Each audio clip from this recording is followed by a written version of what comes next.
Ryan Walker thought the worst pain of his life ended 3 years ago when his wife vanished without a trace, leaving him to raise their daughter alone. But on Christmas Eve, in a crowded mall, he came face to face with the woman who destroyed him, and she was crying. Before he could react, his 5-year-old daughter broke free from his grip and ran straight into her mother's arms. What happened next would force Ryan to confront a truth that shattered everything he believed about the woman he once loved. Stay with me until the end, and comment what city you're watching from.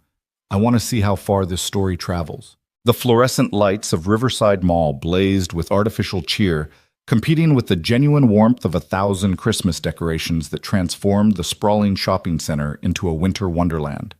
Garlands of silver and gold twisted around railings, enormous red bows adorned every storefront, and a massive Christmas tree dominated the center court, its branches heavy with ornaments that caught the light and threw it back in dancing fragments of color. Ryan Walker barely noticed any of it.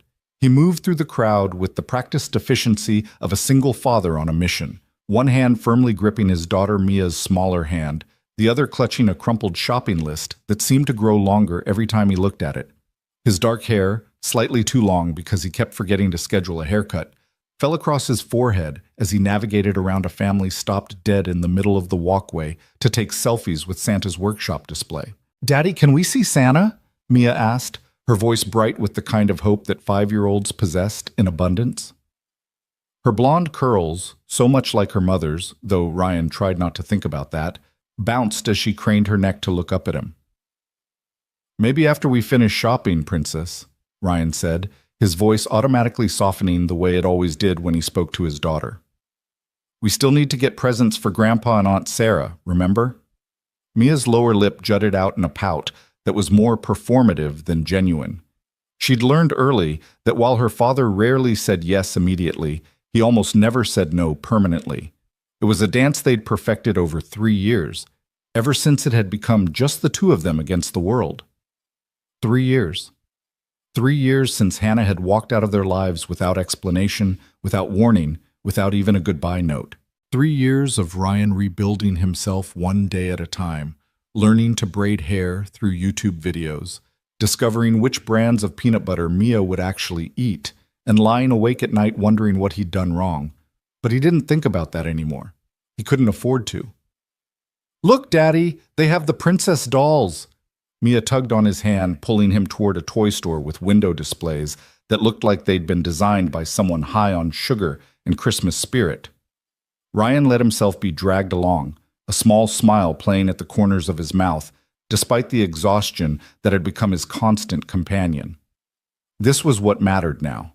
Mia's excitement, her laughter, the way her whole face lit up when she saw something that captured her imagination.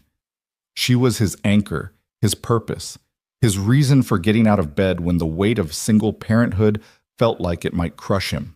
They spent 20 minutes in the toy store, with Mia providing detailed commentary on every single item that caught her eye. Ryan mentally calculated his budget, trying to figure out which of her requests he could actually afford. Teacher salary plus freelance graphic design work on the weekends meant they weren't struggling, exactly, but there wasn't a lot of room for extravagance either. "Can I have the fairy castle?" Mia asked, pointing to an elaborate playset that cost more than Ryan's monthly electricity bill. "That's a pretty big present," Ryan said carefully. "What if we put it on your letter to Santa?" Mia considered this with the seriousness of a judge deliberating a life sentence. "Okay," she finally agreed, "but I really hope Santa brings it." They left the toy store with a smaller doll and a coloring book. Mia had insisted they buy something today and headed toward the food court. It was past noon, and Ryan could feel his blood sugar dropping. Mia, who had inherited his tendency toward hangry meltdowns, was starting to drag her feet. The food court was packed with holiday shoppers taking a break from the chaos. The smell of pizza competed with Chinese food, burgers, and something that might have been pretzels. Every table seemed occupied by families or couples, their shopping bags piled around them like defensive fortifications. Ryan was scanning for an empty spot when Mia's hand suddenly tightened around his. "Daddy," she whispered, her voice carrying a strange note that made Ryan immediately alert. "Daddy, look." "What is it, sweetheart?" "That lady." Mia pointed across the food court, her small finger trembling slightly. Daddy, she's crying. Ryan followed his daughter's gaze, expecting to see a stranger, maybe a teenager who'd just had a fight with her boyfriend, or an elderly woman who'd gotten separated from her family. Instead, his eyes landed on a woman standing near the pretzel stand, and his entire world tilted sideways. Hannah. The name hit him like a physical blow, knocking the air from his lungs. For a moment he thought he might be hallucinating, stress-induced delusion brought on by too many Christmas songs and not enough sleep. But no, it was definitely her. 3 years older, thinner than he remembered, her blonde hair longer and pulled back in a messy bun, but unmistakably Hannah, his ex-wife, the woman who'd left them, the ghost who haunted every quiet moment. She stood alone in the crowd, oblivious to the shoppers flowing around her like water around a stone. Her shoulders were hunched, her arms wrapped around herself, as if she were cold despite the mall's efficient heating system. And she was crying, not the dramatic sobbing of someone seeking attention, but the quiet, devastating tears of someone who'd forgotten that anyone might be watching. Ryan's first instinct was to turn around, to grab Mia and disappear before Hannah could see them. 3 years of silence gave him that right, didn't it? 3 years of raising their daughter alone, of explaining why mommy wasn't coming home, of watching Mia look at families with 2 parents and trying to understand why hers only had 1. But he couldn't move. His feet seemed rooted to the cheap tile floor of the food court, his hand still clutching Mia's, his heart hammering against his ribs with a force that felt almost painful. "Daddy," Mia whispered again, and now there was something else in her voice, something that made Ryan's chest constrict. Is that Mommy?" The question nearly broke him. Mia had been 2 when Hannah left, barely more than a baby. Her memories of her mother were fragmentary at best, pieced together from the few photos Ryan had kept and the stories he'd forced himself to tell, despite the pain it caused him. He'd never wanted Mia to grow up feeling abandoned, never wanted her to internalize the message that she hadn't been enough to make her mother stay.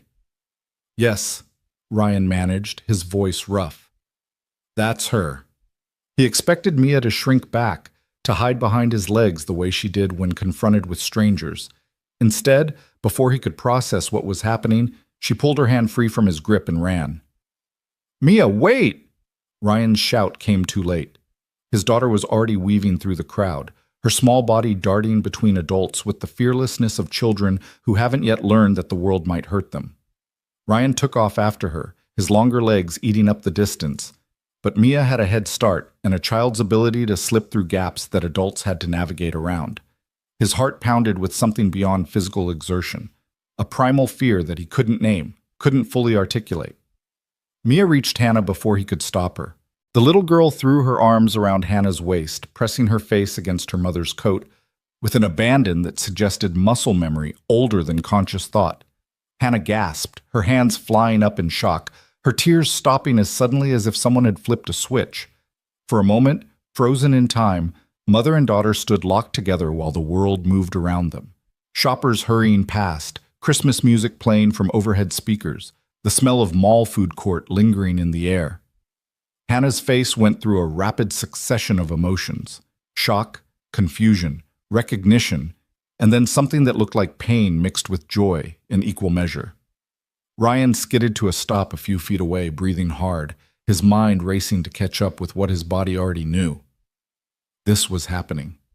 After 3 years of absence, after 3 years of silence, here was Hannah, and here was their daughter, clinging to the mother who'd abandoned her as if no time had passed at all. "Mia," Ryan said, his voice coming out harsher than he intended. "Come here, now." But Mia didn't let go.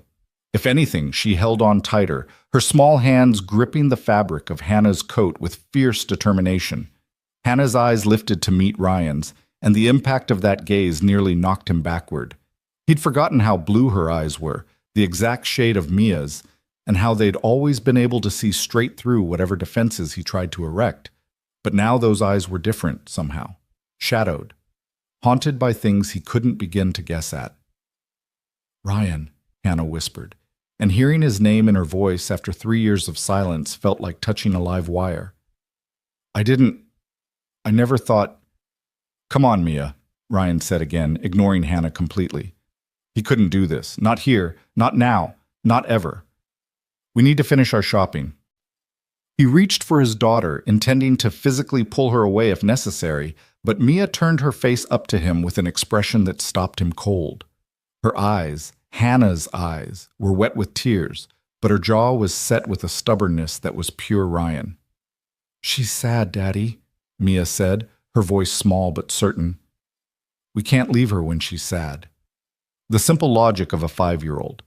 The uncomplicated compassion of someone too young to understand betrayal, abandonment, or the 1,000 ways that love could turn into hurt. Ryan wanted to explain that some sadness was earned, that Hannah had made her choices and had to live with the consequences, that they'd survived without her and didn't need her crashing back into their lives, especially not on Christmas Eve, especially not when they'd finally started to feel like they might be okay. But he couldn't say any of that. Not to Mia. Not while his daughter looked at him with such trust, such certainty that her father would do the right thing, even if she was too young to understand that sometimes the right thing was walking away. "Please," Hannah said, and the word came out broken, desperate. Her hands had lowered to rest gently on Mia's shoulders, as if she couldn't quite believe the little girl was real. "Please, Ryan, can we talk? 5 minutes, that's all I'm asking." 5 minutes? It seemed like such a small request, such an insignificant amount of time. But Ryan knew better. 5 minutes could unravel 3 years of careful healing. 5 minutes could undo all the work he'd done to build a life that felt stable, predictable, safe. "You don't get to ask for anything," Ryan said, his voice low and hard. "You gave up that right when you left." Hannah flinched as if he'd struck her, but she didn't let go of Mia. "I know," she said quietly. "I know I don't deserve it, but I'm asking anyway. For her sake, if not mine." It was a low blow invoking Mia, and they both knew it. Ryan's hands clenched into fists at his sides. Every instinct screamed at him to grab his daughter and run, to put as much distance between them and this ghost from their past as possible. But Mia was watching him with those impossibly blue eyes, and he could see the question forming behind them. Would Daddy be kind? Would Daddy be the person he'd always taught her to be? The person who helped others, who listened, who tried to understand. The weight of his own parenting came back to bite him. 5 minutes, Ryan finally said, the words feeling like they were being dragged from somewhere deep inside his chest. "That's it. Then we're done." Hannah's relief was so palpable it was almost painful to witness. "Thank you," she breathed. "Thank you, Ryan." He didn't respond. Instead, he looked around the crowded food court, searching for somewhere they could have this conversation without an audience of holiday shoppers. His eyes landed on a small cafe tucked into a corner, one of those chain coffee shops that seem to exist in every mall in America. "There," he said, pointing. "We'll talk there." The walk to the cafe felt surreal, like moving through a dream where everything was slightly off. Ryan kept one hand on Mia's shoulder, a possessive gesture that he wasn't proud of but couldn't seem to stop. Hannah walked beside them, maintaining a careful distance, as if she understood that any attempt to get closer would shatter the fragile agreement they'd reached. The cafe was quieter than the main food court, with a handful of tables occupied by people tapping on laptops or reading books. Christmas music played here too, but softer, almost gentle. Ryan claimed a table in the back corner, away from the windows, away from the other customers, and lifted Mia into her chair with practiced ease. Hannah slid into the seat across from them, her movements tentative, uncertain. She looked smaller than Ryan remembered, diminished somehow, as if the last 3 years had worn her down in ways that went beyond the physical. For a long moment, nobody spoke. The silence stretched between them like a physical thing, heavy with all the words that had gone unsaid for 3 years. Ryan could hear his own heartbeat, fast and irregular. Beside him, Mia swung her legs under the table, her eyes moving between her parents with an expression that suggested she understood more than she should. Finally, Ryan broke the silence. "Why now?" The question came out flat, toneless. 3 years, Hannah. 3 years of nothing, and you show up on Christmas Eve? What the hell do you want? Hannah's hands trembled as she wrapped them around an imaginary cup of coffee, a nervous gesture he recognized from their marriage. "I didn't plan this," she said quietly. I didn't know you'd be here. I didn't know I've been in therapy, Ryan, working through things. And my therapist said, I don't care what your therapist said. Ryan cut her off, his voice sharp enough that Mia flinched. He forced himself to lower his volume. You left us. You left your daughter when she was 2 years old, and you never looked back. Do you have any idea what that did to her? What that did to me? Yes, Hannah whispered, and now there were tears sliding down her cheeks again. Yes, I do. I think about it every single day. I think about how I failed you both. How I failed. Ryan's laugh was bitter, caustic. That's what you call it? Failure. You didn't fail a test, Hannah. You abandoned your family. I know. Hannah's voice broke on the words. I know what I did, and I know sorry isn't enough. It could never be enough. But I need you to understand. Understand what? Ryan demanded. What could you possibly say that would make this okay? Hannah opened her mouth, then closed it again. Her eyes dropped to the table, and for a moment Ryan thought she might stand up and walk away. Part of him hoped she would. It would be easier that way, to go back to hating the memory of her rather than facing the reality of her presence. But then Mia spoke up, her small voice cutting through the tension like a knife through butter. Are you sick, Mommy? She asked, her head tilted to one side with innocent curiosity. Is that why you went away?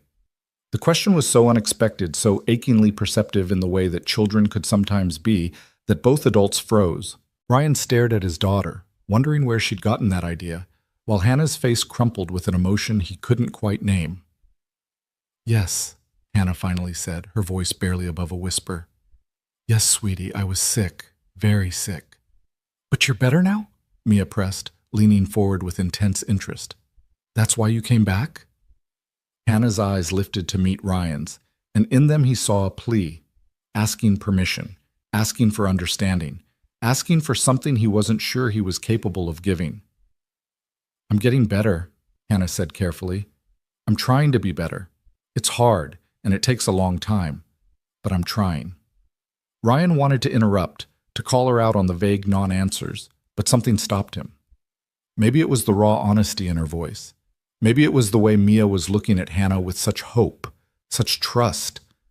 Or maybe it was the tiny, traitorous part of his heart that remembered what it felt like to love this woman before everything fell apart.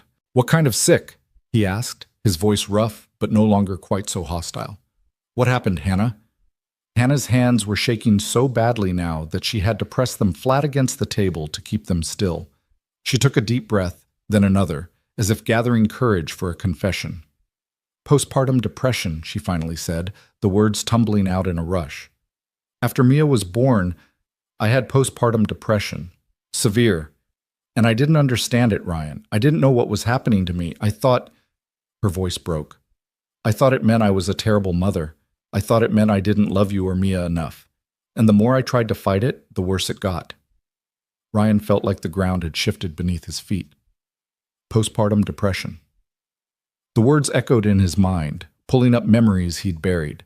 Hannah's tearful nights, her distant stares, the way she'd sometimes look at Mia with an expression that seemed more like terror than love. He'd noticed, of course he'd noticed, but he'd attributed it to exhaustion, to the normal stress of new parenthood. Why didn't you tell me? He asked, and now his voice was quieter, the anger seeping away to reveal the hurt beneath. Why didn't you let me help you? Because I was ashamed, Hannah said, tears streaming freely now. Because I looked at other mothers who seemed to handle everything so easily, and I couldn't understand why I was struggling so much. Because every time I looked at Mia, I felt like I was failing her, and I thought... She swallowed hard.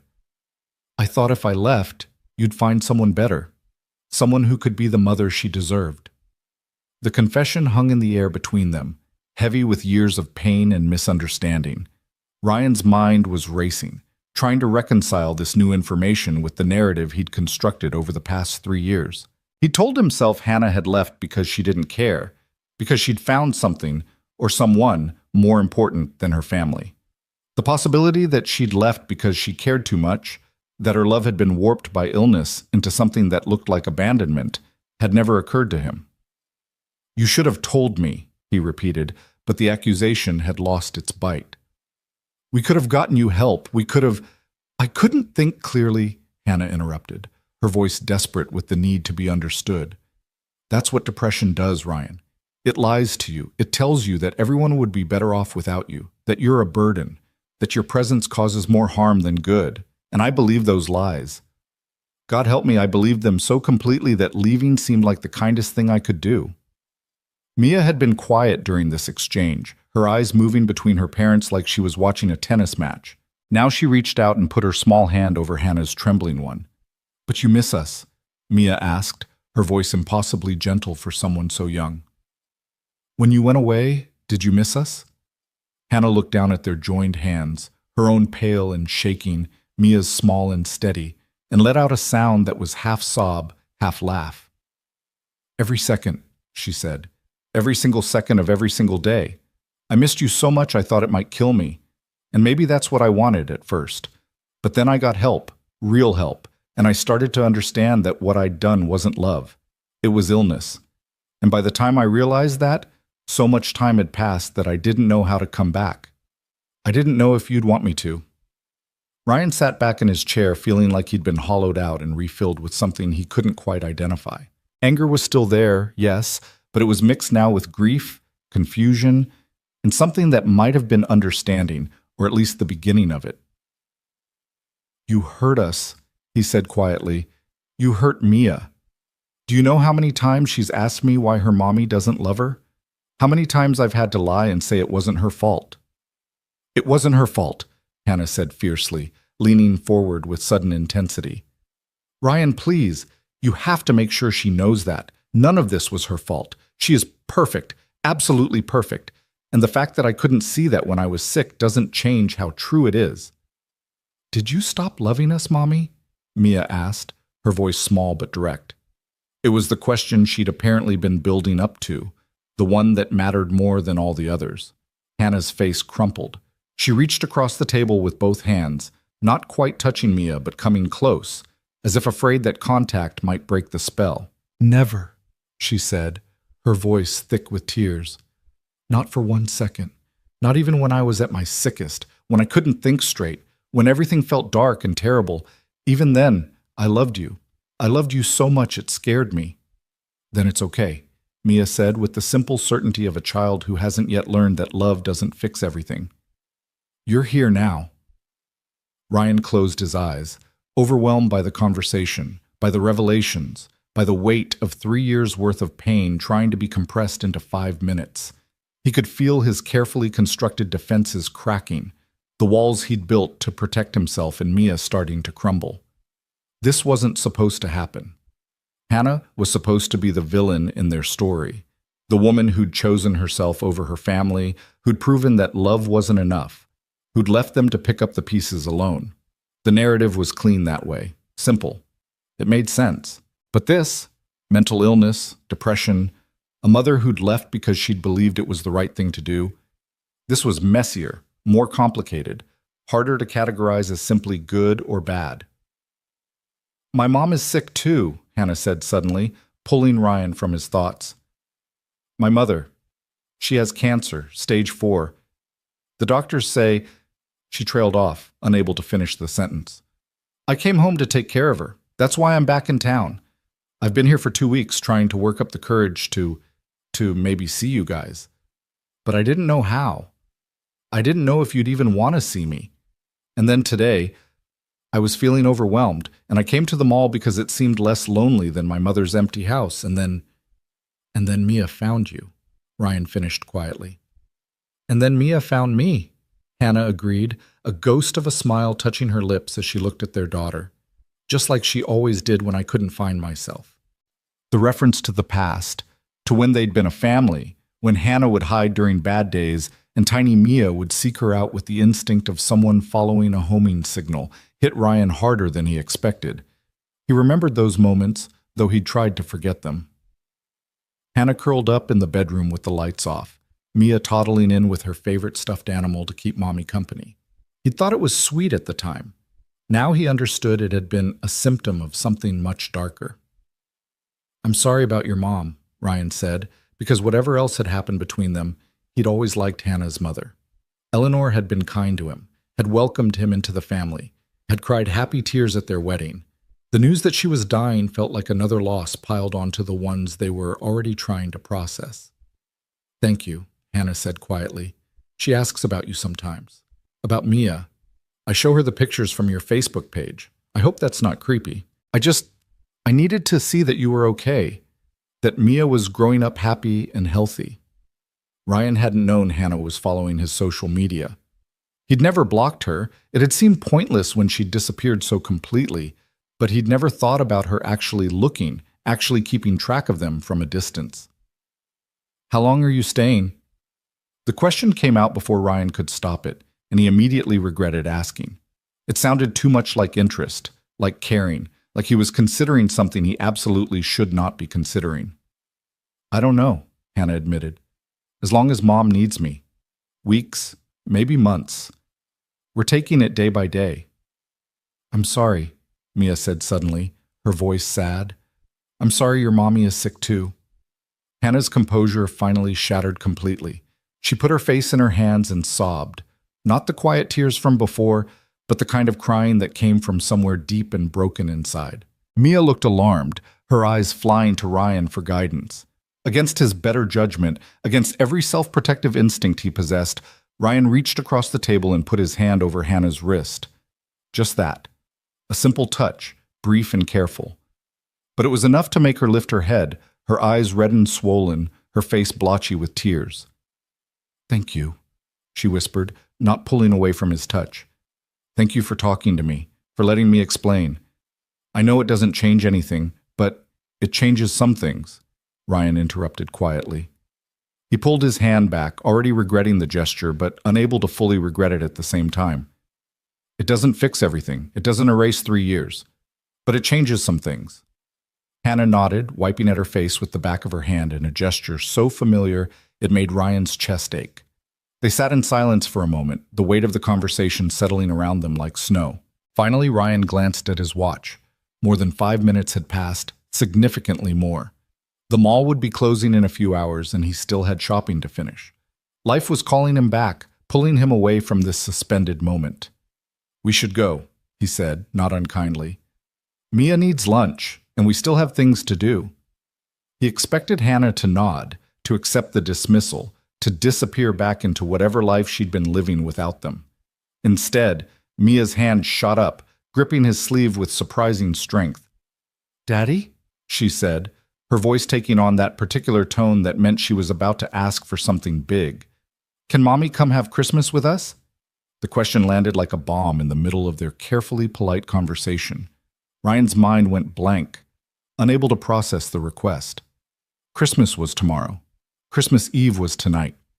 Mia was asking if the woman who'd abandoned them could just come back? Just like that? "Mia, I don't think—" Ryan started. "Please?" Mia interrupted, her eyes wide and pleading. "She's sad and alone, and it's Christmas. You always say Christmas is for family." The words hit like an arrow straight to Ryan's heart. He'd been the one to tell Mia that.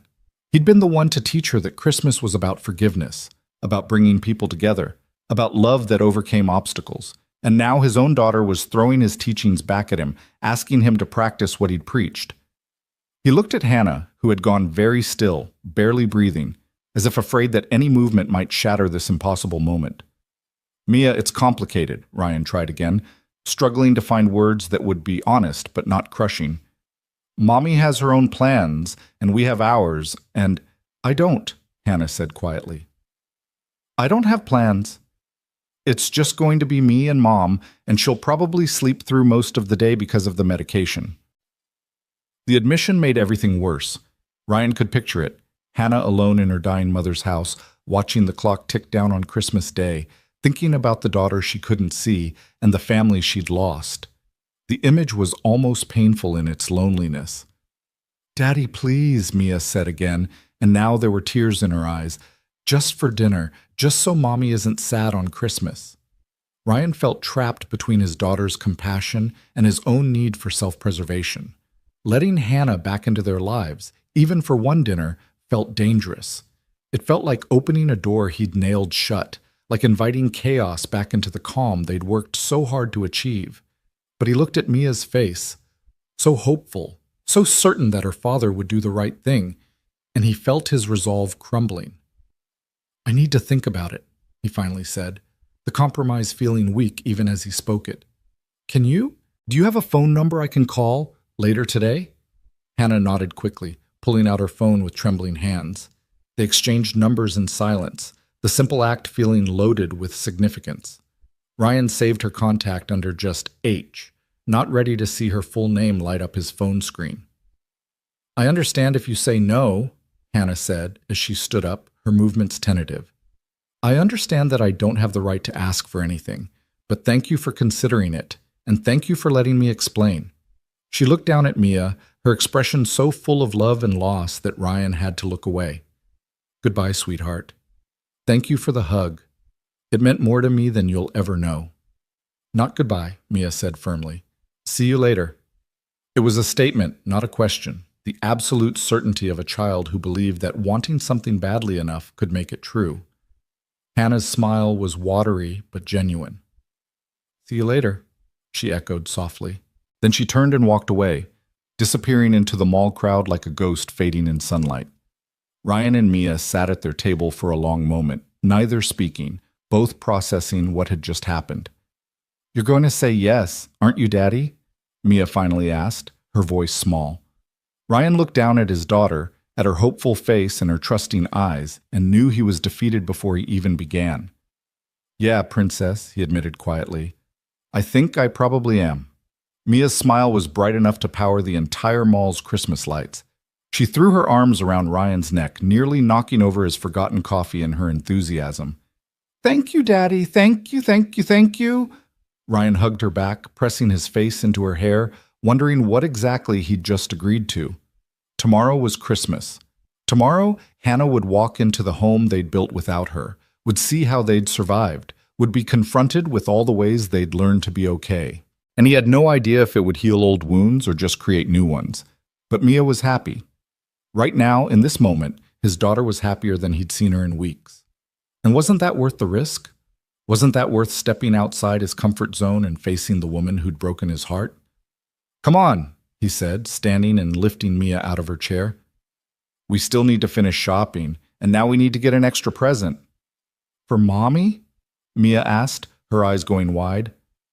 "For Mommy," Ryan confirmed, even though the word felt strange in his mouth after 3 years of silence. They spent the rest of the afternoon shopping, but Ryan's mind was only half present. The other half kept circling back to Hannah, to the tears in her eyes, to her confession about postpartum depression, to the way she'd looked at Mia like someone seen sunshine after years of darkness. He thought about his father's words, the ones that had been echoing in his head since Mia first asked her question. "Christmas is for forgiveness, son." Maybe it was. Maybe tomorrow would be the first step towards something new, not reconciliation exactly, but understanding. Maybe they could find a way to coexist peacefully, to give Mia the gift of knowing both her parents without the shadow of abandonment hanging over everything. Or maybe it would be a disaster. Either way, Ryan realized as he watched Mia chatter excitedly about Christmas dinner, it was too late to back out now. He'd made a promise to his daughter, and he'd die before breaking it. As they left the mall, Ryan pulled out his phone and typed a brief message to the contact labeled H. "Dinner tomorrow at 6. Address is the same." The response came almost immediately. "I'll be there. Thank you, Ryan. You have no idea what this means to me." But he did know. He knew exactly what it meant, because once upon a time, he'd have felt the same way about getting a second chance with the person he loved most in the world. The question was whether that person still existed under 3 years of hurt and absence, or if they'd both changed too much to find their way back to anything resembling what they'd once had. Tomorrow, he'd find out. Ryan buckled Mia into her car seat, listening to her excited chatter about Christmas and presents and Mommy coming to dinner. In the front seat, he gripped the steering wheel and took a deep breath. "Okay," he whispered to himself. "Okay. We can do this." Behind them, the mall's Christmas lights blazed against the darkening sky, marking the end of Christmas Eve and the beginning of something Ryan couldn't yet name, something that felt both terrifying and inevitable, like standing at the edge of a cliff and knowing you're about to jump. The drive home from the mall felt longer than usual, though the route was exactly the same as always. Ryan's hands gripped the steering wheel with unnecessary force, his knuckles white against the black leather.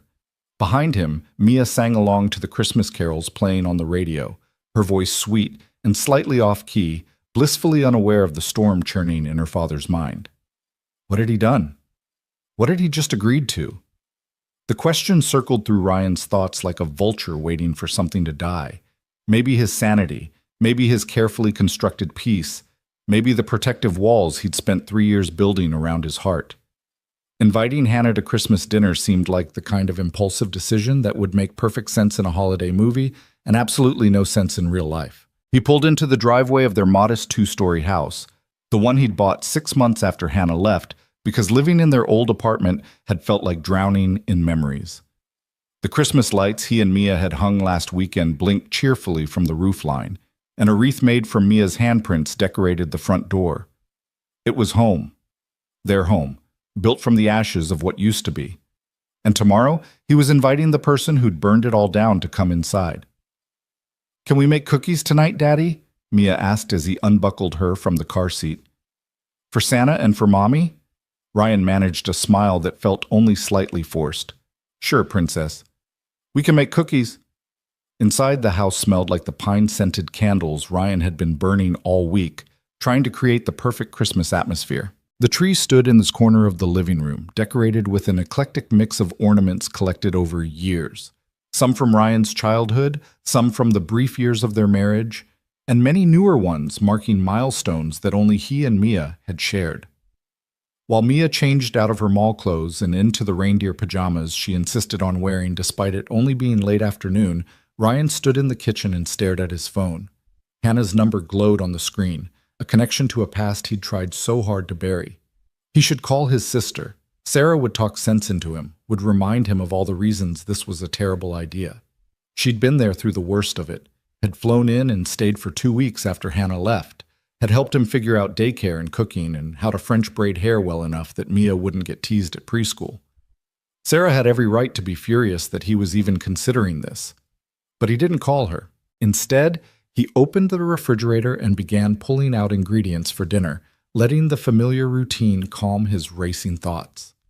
Mia bounded into the kitchen 20 minutes later, her energy seemingly limitless. "What are we making for Christmas dinner tomorrow?" she asked, climbing onto one of the bar stools at the counter. "Something special, right? Because Mommy's coming?" Ryan set down the chicken he'd been about to season. "What do you think we should make?" Mia's face scrunched up in concentration, a gesture she'd inherited from him. "Turkey?" she suggested. "Like at Thanksgiving? And mashed potatoes? And those green beans you make with the crispy onions?" "That sounds good," Ryan agreed, mentally calculating whether he had time to shop for all of that tomorrow morning. "We'll need to go to the store early." "I'll help," Mia volunteered enthusiastically. "I'm a good helper, right, Daddy?" "The best helper," Ryan confirmed, reaching over to ruffle her hair. They made dinner together, just spaghetti and frozen meatballs, nothing fancy, and ate while watching a Christmas movie that Mia had seen approximately 700 times but still found hilarious. Ryan tried to focus on the screen, tried to lose himself in his daughter's laughter, but his mind kept drifting back to Hannah's face in the mall. The tears, the trembling hands, the raw vulnerability when she talked about postpartum depression. He'd failed her. The realization sat heavy in his stomach, making the pasta taste like sawdust. He'd been her husband, had promised to support her in sickness and health, and he'd been so consumed with being a new father that he'd missed the signs of his wife falling apart. But she'd also failed him, hadn't she? Failed them both. Walking away without explanation, without giving him a chance to help, without trusting him enough to be honest about what she was going through. The competing narratives warred in his head, victim and villain, abandoner and abandoned, sick woman and absent mother. Nothing was as simple as he thought it was this morning, when Hannah had still been just a ghost from his past, instead of a complicated, broken person asking for a second chance. After dinner, they made cookies. Chocolate chip, because those were Mia's favorite. The kitchen filled with the warm smell of baking, and flour ended up everywhere despite Ryan's best efforts to contain it. Mia insisted on decorating some of the cookies with icing and sprinkles, turning them into abstract art pieces that were more sugar than substance. "This one is for Mommy," Mia announced, holding up a cookie that had so many sprinkles it was barely visible beneath them. "She'll like it, right?" Ryan looked at the cookie, lopsided and enthusiastic and made with pure love, and felt his throat tighten. "She'll love it," he said quietly. After cookies came bath time, then teeth brushing, then the elaborate bedtime routine that had evolved over 3 years of single parenthood. Ryan read 3 stories, one more than usual because it was Christmas Eve and Mia had deployed her most devastating puppy dog eyes. Then he tucked her in, made sure her nightlight was on, and kissed her forehead. "Daddy?" Mia's voice stopped him at the door. "Are you sad about Mommy coming tomorrow?" The question caught him off guard. He turned back to see Mia propped up on one elbow, her blue eyes, Hannah's eyes, watching him with concern beyond her years. "I'm not sad," Ryan said slowly, coming back to sit on the edge of her bed. It's complicated, Princess." "Because she went away?" "Yeah, because she went away." Mia was quiet for a moment, processing. "But she was sick," she finally said. "People can't help being sick. You told me that when I got the flu." Ryan had to smile at the child logic, even as it skewered him. "You're right. People can't help being sick." "So we should forgive her, right? Like in the Christmas story? Like how they forgave Scrooge even though he was mean?" When had his daughter become so wise? Ryan wondered. When had she learned to distill complex adult emotions into simple truths? "We'll try," Ryan said, smoothing back her hair. "We'll try to forgive her."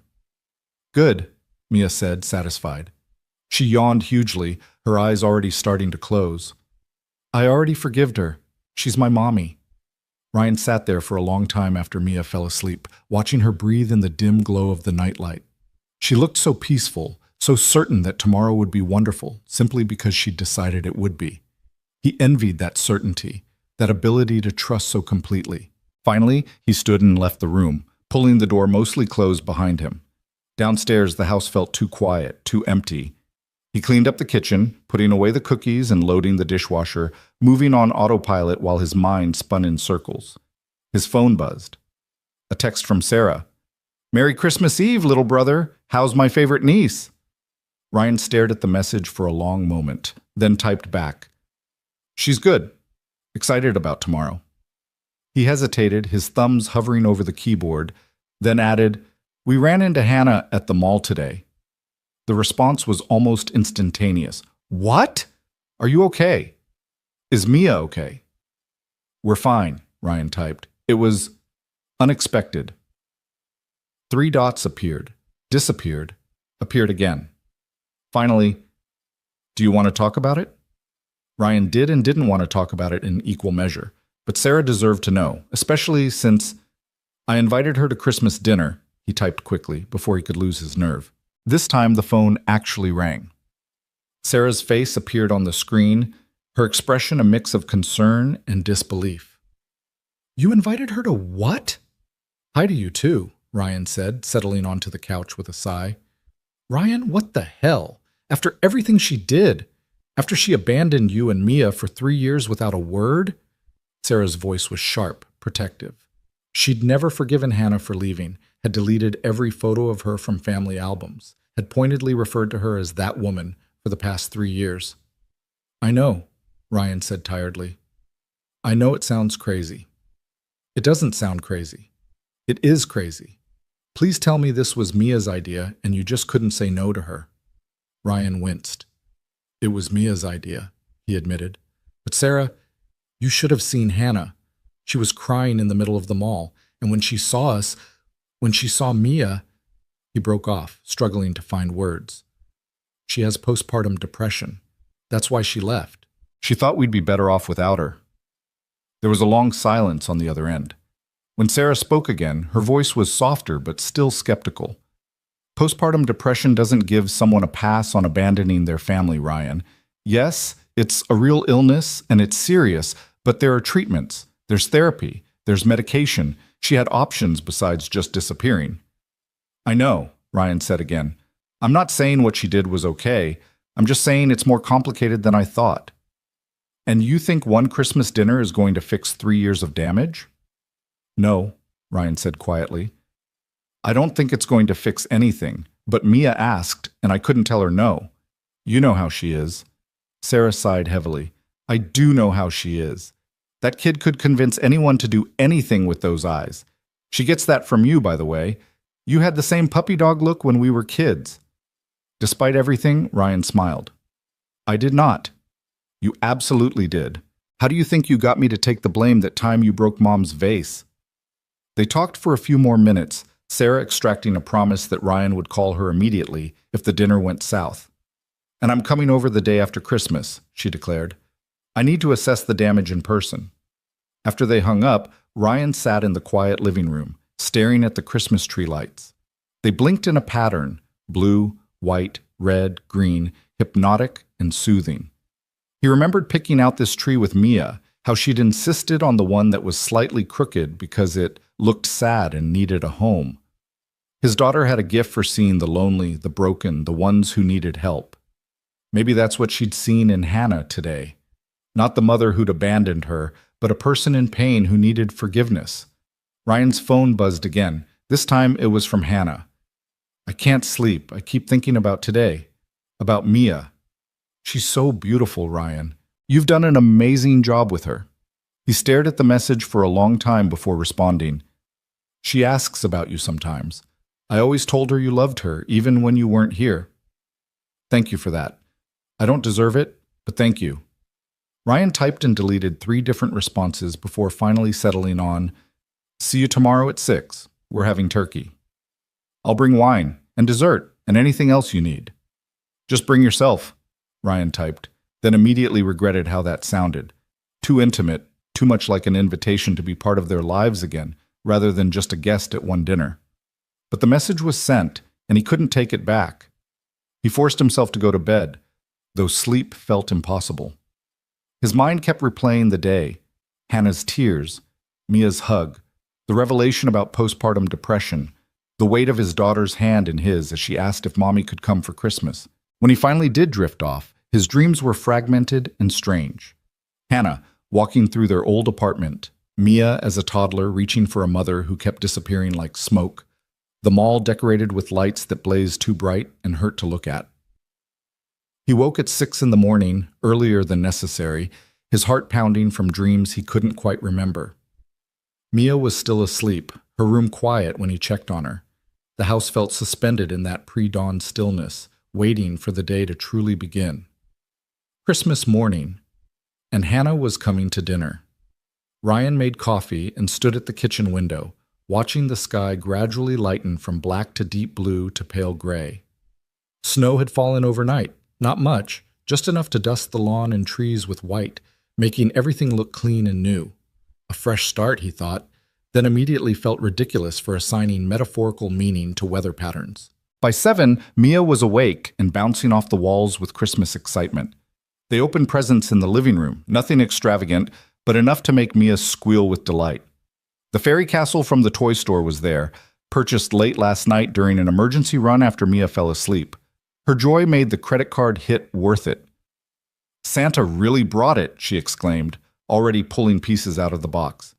Daddy, can we build it before Mommy comes? I want to show her. We'll start it after breakfast, Ryan promised. But we need to go shopping first, remember, for dinner?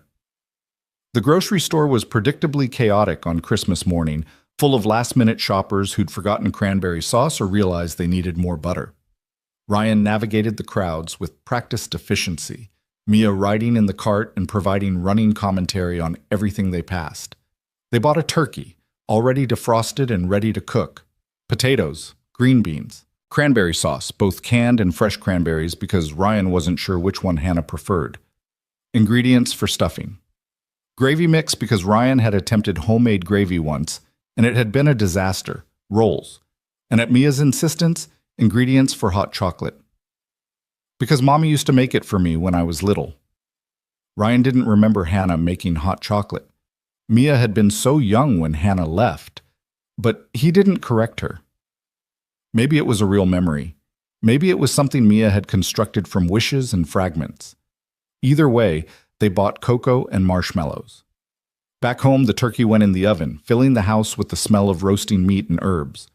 Ryan moved through the kitchen like a machine, prepping side dishes, setting the table with the nice plates they almost never used, trying not to think too hard about what was coming. Mia worked on her fairy castle at the coffee table, occasionally calling out questions or showing Ryan her progress. The normalcy of it helped. This was just another day, just another Christmas, just dinner with a guest who happened to be Mia's mother. Except it wasn't, and pretending otherwise was exhausting. By 4 o'clock, Ryan found himself changing clothes for the third time. Nothing felt right. The button-down was too formal, like he was trying too hard. The t-shirt was too casual, like he didn't care. He finally settled on a dark green Henley and jeans, presentable but not overdressed. "You look nice, Daddy," Mia said when he came downstairs. She'd insisted on wearing her Christmas dress, red velvet with white trim, her hair in 2 neat braids that Ryan was privately very proud of. "You look beautiful, Princess," he said, meaning it completely. 5:30 came and went. Ryan found himself watching the clock, his stomach twisted in knots. The turkey was resting, the potatoes were keeping warm, everything was ready. All they needed was... The doorbell rang at precisely 6 o'clock. For a moment, Ryan couldn't move. He stood frozen in the kitchen, listening to Mia's excited footsteps running toward the front door. This was it. No more hypotheticals, no more wondering. Hannah was here, standing on their porch, about to enter the life they'd built without her. "Daddy, Mommy's here!" Mia's voice carried through the house, high and excited. Ryan forced his feet to move, walking toward the entryway on legs that felt made of wood. Mia had already opened the door, and there was Hannah, snow-dusting her dark coat, her hair pulled back in a neat ponytail. Her face carefully made up in a way that suggested she'd spent as much time getting ready as Ryan had. She held a wine bottle in one hand and a bakery box in the other, and when her eyes met Ryan's over Mia's head, he saw his own nervousness reflected back at him. "Hi," Hannah said softly. "Thank you for having me." "Hi," Ryan managed. "Come in. It's freezing out there." Hannah stepped inside, and suddenly the house felt smaller, more crowded. She looked around, taking in the changes, the different furniture, the photos on the walls that marked years she'd missed, the life that had continued without her. "Your home is beautiful," she said, her voice catching slightly on the word your instead of our. Mia grabbed Hannah's hand, pulling her toward the living room. "Come see my fairy castle. Santa brought it and Daddy helped me build it." Ryan took Hannah's coat and the wine, hanging one in the closet and carrying the other to the kitchen. His hands were shaking slightly, and he gripped the bottle harder to still them. He could hear Mia chattering in the living room, her voice bright with excitement, and Hannah's softer responses. When he returned to the living room, Hannah was crouched beside the fairy castle, listening intently as Mia explained the function of each turret and tower. She looked up when Ryan entered, and something in her expression made his breath catch, a mixture of grief and gratitude that was almost painful to witness. "It's an impressive castle," Hannah said, straightening up. "You did a great job building it." "Daddy helped," Mia said generously, "but I did most of it." "I can tell," Hannah said with a small smile. "You always were good at building things." The comment suggested memories Ryan didn't share, a past with Mia that he couldn't verify. It felt strange, this reminder that Hannah had known their daughter before he'd become the sole parent, that there were 2 years of Mia's life that both her parents remembered even if Mia didn't. "Dinner's ready whenever we want to eat," Ryan said, breaking the moment. They moved to the dining room, an awkward procession of 3 people trying to figure out how to be together. Ryan had set the table with 3 places, him at one end, Mia on the side, and Hannah at the other end, a safe distance. A reminder that they were no longer the family they'd once been. Hannah helped carry dishes from the kitchen, moving carefully, as if afraid she might break something. Mia kept up a steady stream of conversation, filling the silence with stories about school, her friends, the Christmas pageant where she'd been an angel. "You should have seen her," Ryan found himself saying as he carved the turkey. "She had the biggest wings of anyone in the show." "Because I was the best angel," Mia said proudly. The most modest angel, too, Ryan teased, and Mia giggled. Hannah watched them with an expression that Ryan couldn't quite read. Love and loss tangled together, joy at seeing them, but pain at all she'd missed. When they finally sat down to eat, she seemed to gather herself, deliberately brightening her expression. "This looks amazing, Ryan," she said, looking at the spread of food. "You've become quite the cook." "YouTube tutorials and a lot of trial and error," Ryan said, passing her the potatoes. "Though Mia would tell you we had pizza for dinner more nights than we should have." "Only sometimes," Mia said loyally, "and Daddy's spaghetti is really good." They ate, and slowly, gradually, some of the tension began to ease. Conversation flowed more naturally, helped along by Mia's constant questions and observations. Hannah asked about Ryan's teaching job, careful to avoid anything too personal. Ryan asked about Hannah's mother, and Hannah's expression shuddered briefly before she answered. "She's comfortable," Hannah said quietly. "The hospice nurses are wonderful. She was sleeping when I left, but I told her where I was going. She was glad." "I'm sorry you're going through that," Ryan said, and meant it despite everything else. "Thank you," Hannah whispered. After dinner, Mia insisted they have hot chocolate, even though everyone was full from the meal. Hannah's face lit up when Mia made the request, and she joined Ryan in the kitchen to help prepare it. They worked in careful choreography, maintaining distance, avoiding accidental touches. But once, when Hannah reached for the milk at the same moment Ryan did, their hands brushed. The contact was brief, barely a second, but Ryan felt it like an electric shock. "Sorry," Hannah murmured, pulling back. "It's fine," Ryan said, his voice rougher than intended. They brought the hot chocolate to the living room, where Mia had curled up on the couch looking sleepy despite her excitement. The fairy castle stood on the coffee table, its small lights twinkling in the dimness. Ryan had turned on only the Christmas tree lights, creating a soft, warm atmosphere. "This is nice," Hannah said softly, settling into the armchair, notably not on the couch where Ryan and Mia sat. "Thank you again for letting me be here." "Mommy?" Mia's voice was getting drowsy, her head leaning against Ryan's shoulder. "Can you tell me a story, like you used to?" Hannah's eyes filled with tears. "You remember that?" "Kind of," Mia said. "I remember your voice. It was nice." "I'd love to tell you a story," Hannah said, her voice thick with emotion. And so Hannah began to speak, her voice soft and melodic, telling a story about a brave princess and a dragon who just wanted to be friends. Ryan listened, and memories flooded back, nights when Hannah would read to baby Mia, her voice carrying through the apartment, the three of them crowded together in the nursery rocking chair. How had they lost this? How had something that felt so solid, so permanent, crumbled into nothing? Mia's eyes drifted closed as Hannah spoke, her breathing evening out into sleep. The story wound down, and silence filled the room. Ryan carefully shifted, preparing to carry Mia up to bed. "Let me," Hannah whispered. "Please. I know I don't have the right, but—" Ryan hesitated, every protective instinct screaming at him to say no. But something in Hannah's face, the desperate hope, the aching need to have this one small moment, made him nod. Hannah lifted Mia with the practiced ease of muscle memory, cradling their daughter against her chest. Mia stirred slightly but didn't wake, her arms automatically circling Hannah's neck. Ryan watched them walk up the stairs together, his heart in his throat. He followed at a distance, standing in Mia's doorway as Hannah gently laid her in bed and pulled up the covers. She stood there for a long moment, just looking at their sleeping daughter, tears streaming silently down her face. "She's perfect," Hannah whispered.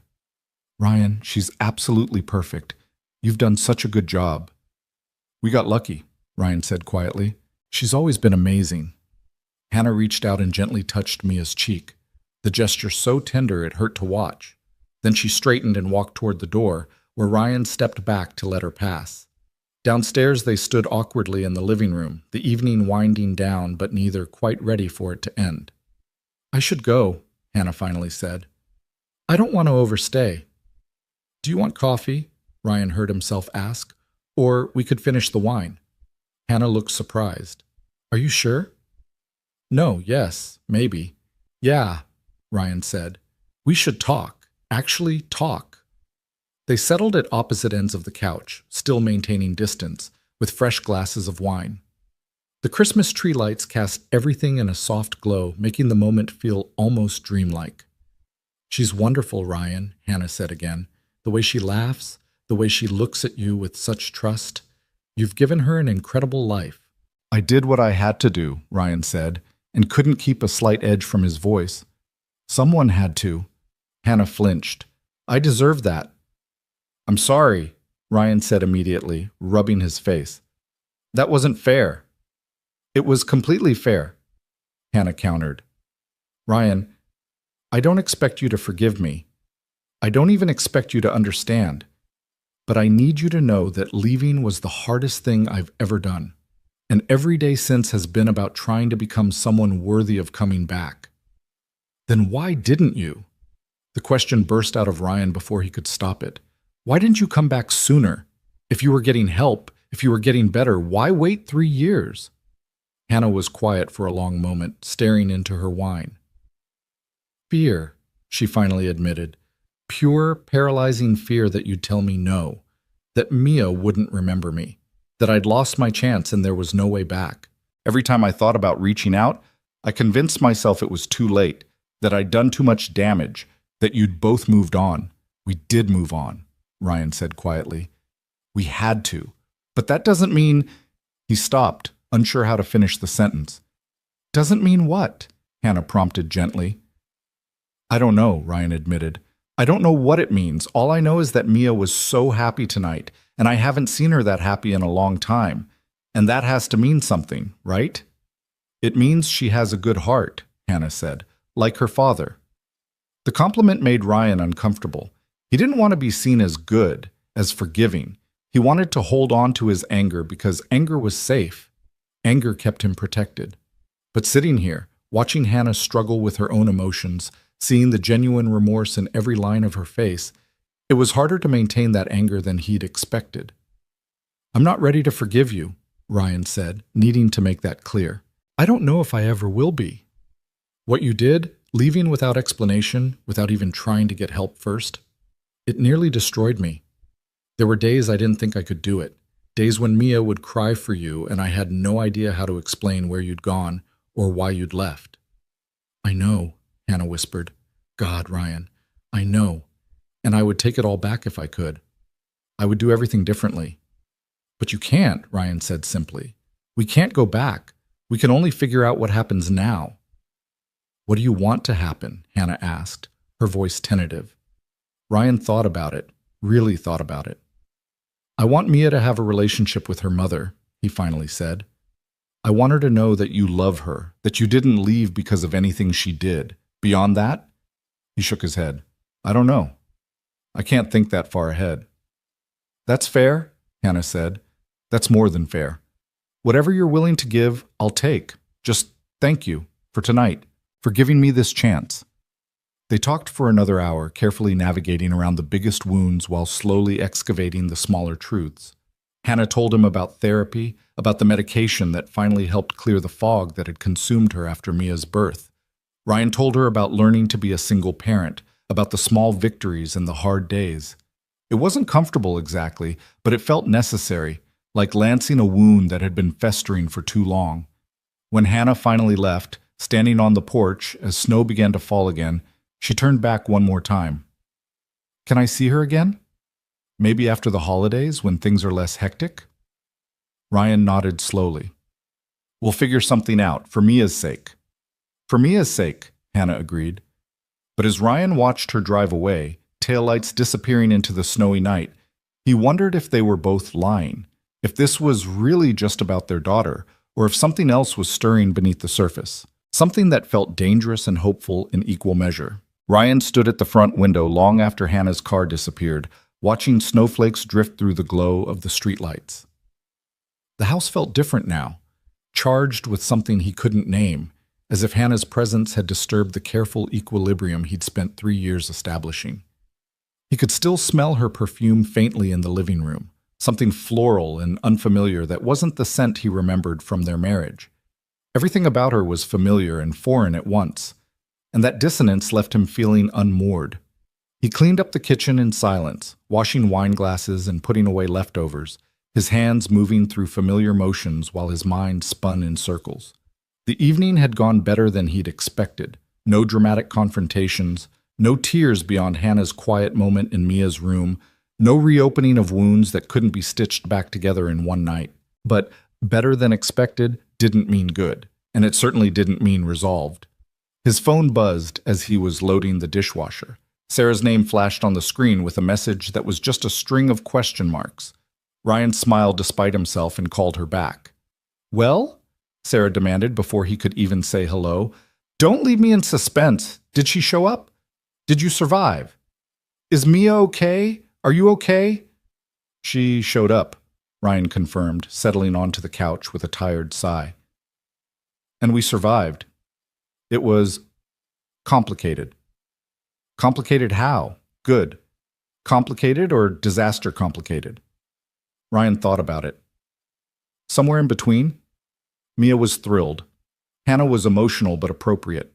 We talked, really talked, for the first time in 3 years. "And?" Sarah pressed when he paused. "And I don't know what to think," Ryan admitted. She explained about the postpartum depression, about being in therapy, about being too afraid to reach out sooner. "Part of me understands it. Part of me is still furious." "You're allowed to be both," Sarah said gently. "You're allowed to have complicated feelings about a complicated situation. Just be careful, okay? I don't want to see you get hurt again." "I'm not planning on getting hurt again," Ryan said. But even as the words left his mouth, he wondered if that was a promise he could keep. They talked for a few more minutes before saying goodnight. Ryan sat in the darkened living room afterward, the only light coming from the Christmas tree. Tomorrow was just another day. The day after Christmas, when decorations started to feel tired and the magic began to fade. But something had shifted tonight. Some door had cracked open that he wasn't sure could be closed again. Upstairs, he checked on Mia one more time.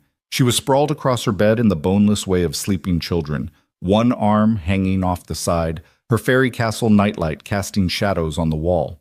She looked peaceful, content, utterly untroubled by the complexities swirling through her father's mind. "What am I supposed to do, princess?" Ryan whispered to his sleeping daughter. "How do I give you your mother back without losing myself in the process?" Mia, predictably, didn't answer. The days between Christmas and New Year's passed in a strange blur. Mia talked about Hannah constantly, what Mommy had said, what Mommy had worn. When could they see Mommy again? Ryan fielded the questions with increasing unease, torn between wanting to honor his daughter's excitement and needing to protect them both from potential disappointment. Hannah texted occasionally, nothing invasive, just brief messages asking how Mia was doing or sharing a memory that had resurfaced.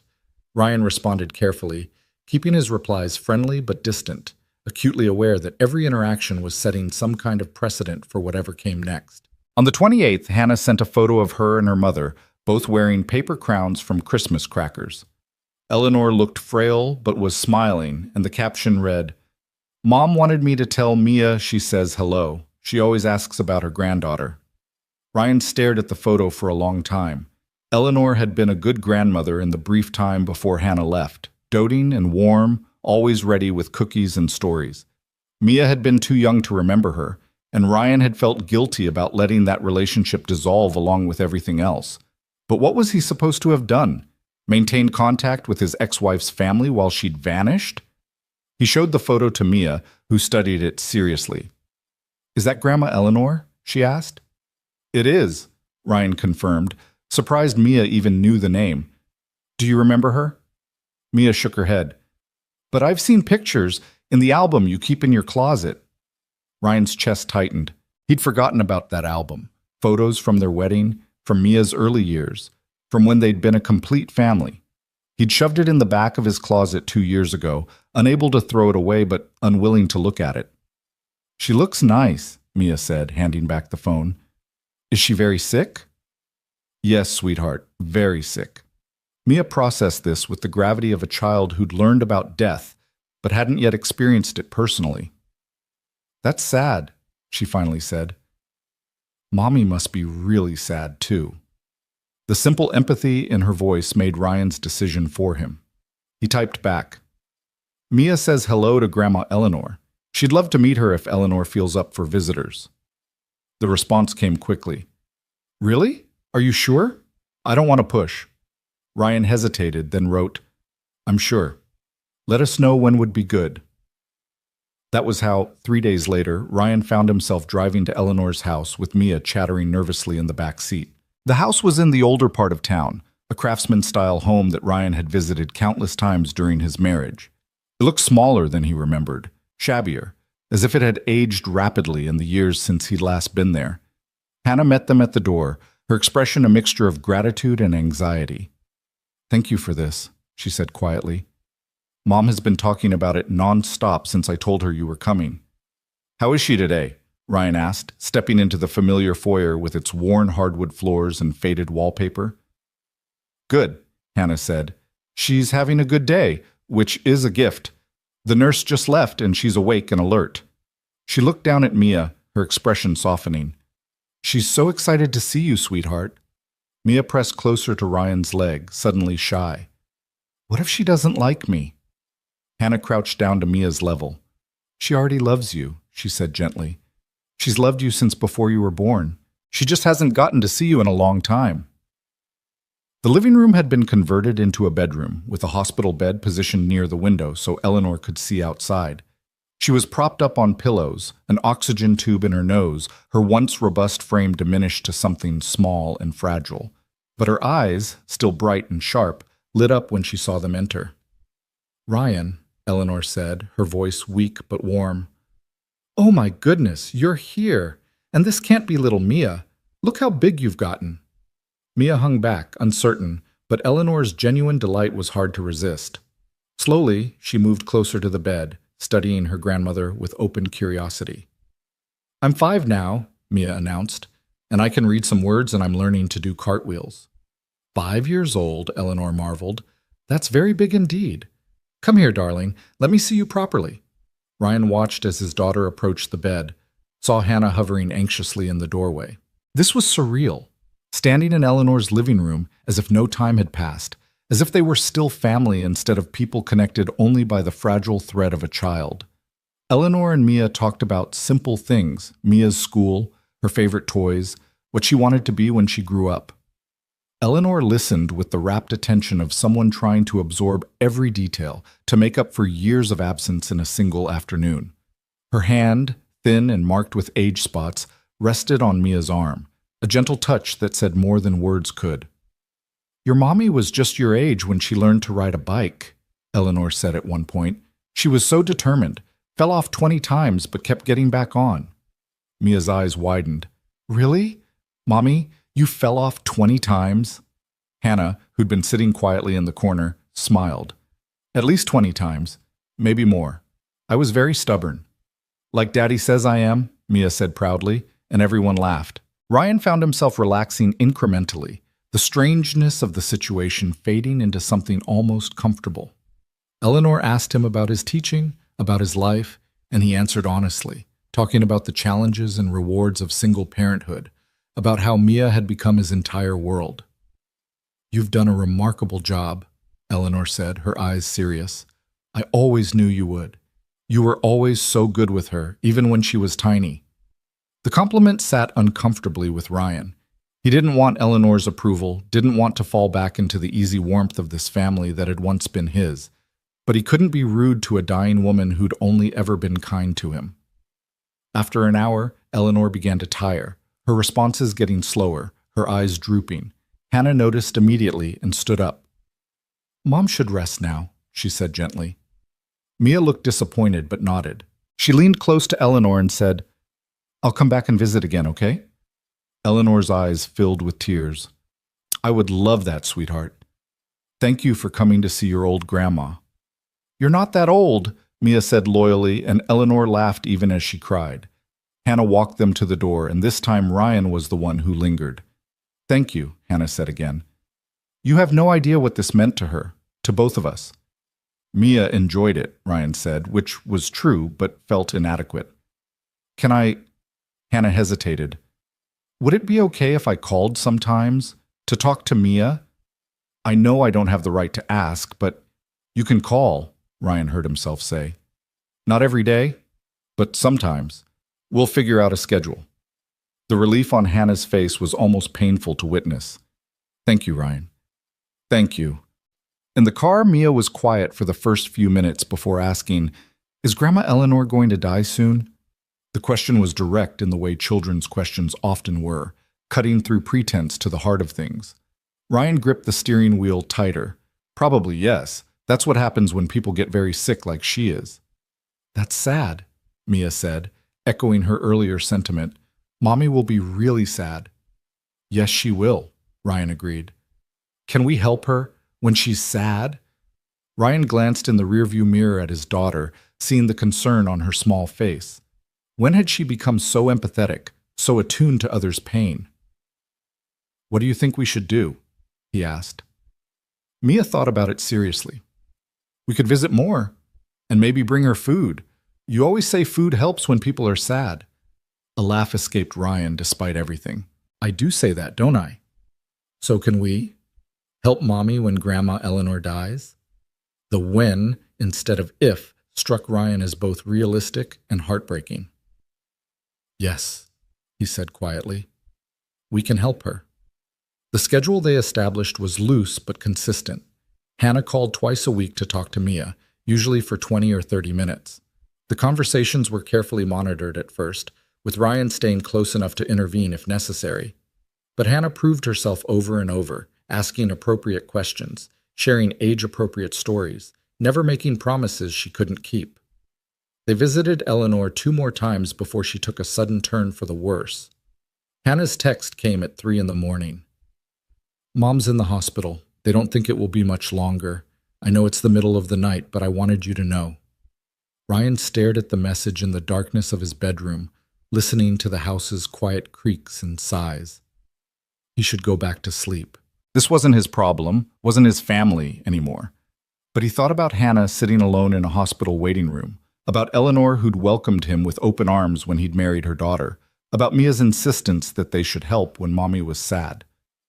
He texted back, "Do you need anything?" The response took several minutes. Just knowing someone cares, that's enough. But it wasn't enough, Ryan realized.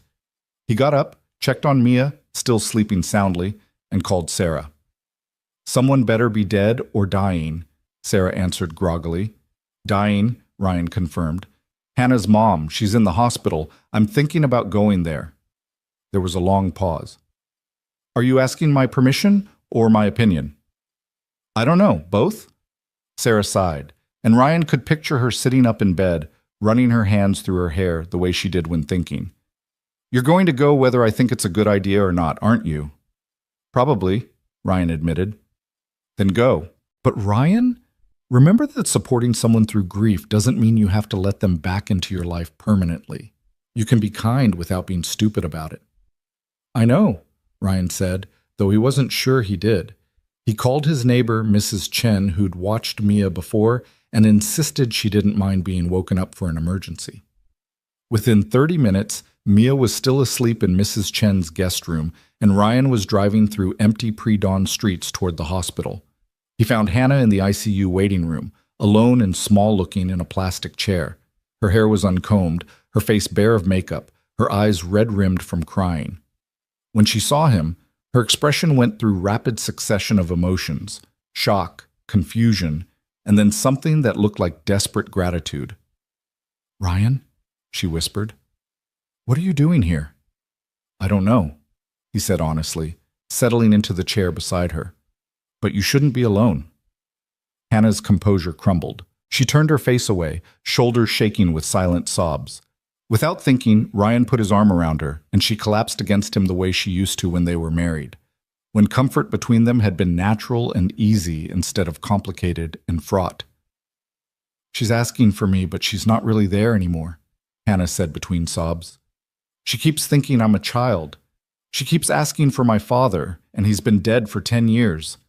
Ryan held her and let her cry, offering no platitudes because there were none that would help. They sat like that for nearly an hour before a nurse came to tell them Eleanor had stabilized slightly, that Hannah could go in if she wanted. Will you come with me? Hannah asked, and the vulnerability in her voice made it impossible to say no. Eleanor's room was dim and filled with the steady beep of machines. She looked impossibly small in the hospital bed. Her breathing labored despite the oxygen. But when Hannah took her hand, Eleanor's eyes opened. "Hannah," she whispered. "My girl." "I'm here, Mom," Hannah said, her voice breaking. "I'm right here." Eleanor's gaze drifted to Ryan, and for a moment something like recognition flickered. "You take care of my girls," she said, the words slurred but clear enough. "Both my girls." Ryan swallowed hard. "I will," he said, not sure if he was lying or making a promise he didn't fully understand yet. Eleanor smiled, satisfied, and her eyes drifted closed again. They stayed for another 2 hours before the doctor suggested Hannah go home and rest. "She could hold on for days," the doctor said gently. "You need to take care of yourself too." Ryan drove Hannah back to Eleanor's house, neither of them speaking much. The sun was rising by then, painting the sky in shades of pink and gold that felt inappropriately beautiful given the circumstances. "Thank you," Hannah said as they pulled into the driveway. "For coming. For being there. You didn't have to." "I know," Ryan said. Hannah turned to look at him, really look at him, and Ryan saw the question in her eyes. A question about what this meant, about whether this changed anything between them. But he didn't have an answer, so he just nodded and watched her go inside. He picked up Mia from Mrs. Chen's house, endured his daughter's 20 questions about where he'd been, and made it through the day on coffee and determination. That evening, he told Mia that Grandma Eleanor was very sick and might not be with them much longer. "Can we make her a card?" Mia asked, "to tell her we're thinking about her?" So they made a card, Mia coloring rainbows and flowers, while Ryan wrote a message that tried to convey things he didn't quite know how to say. They mailed it that afternoon, and Ryan hoped Eleanor would be lucid enough to see it. She died 2 days later, in the early morning hours, with Hannah holding her hand. The text came at 6 a.m. "She's gone. Peaceful. Thank you for everything." Ryan stared at the message, feeling the weight of it settle in his chest. He'd known it was coming, but knowing didn't make it easier. He thought about Eleanor, her kindness, her warmth, the way she'd welcomed him into her family, and never made him feel like he had to earn his place. He broke the news to Mia over breakfast, and she cried in the uncomplicated way of children who were sad but didn't fully comprehend the permanence of death. "Can we see Mommy?" she asked through her tears. "She must be really, really sad." "Not today," Ryan said gently. "Mommy needs time to take care of things, but we'll see her soon." The funeral was scheduled for the following weekend. Ryan debated whether to attend. He wasn't family anymore, had no official right to be there, but Mia wanted to go, wanted to say goodbye to the grandmother she'd barely known, and Ryan couldn't send her without him. So on a gray Saturday morning, they dressed in dark clothes and drove to the church where Ryan and Hannah had been married 7 years earlier. The building looked the same. White clapboard siding, tall steeple, stained glass windows that caught the weak winter light. Ryan's hands were sweating on the steering wheel as they pulled into the parking lot. Inside, the church was half full of people Ryan mostly didn't recognize. Eleanor's friends, her colleagues from the library where she'd worked for 30 years, neighbors and community members whose lives she'd touched. Hannah stood near the front, accepting condolences with the hollow-eyed exhaustion of someone running on empty. When she saw Ryan and Mia, something in her expression shifted, became less blank, more present. She crossed to them immediately, crouching down to hug Mia with desperate intensity. "You came," Hannah whispered, looking up at Ryan with wet eyes. "You actually came."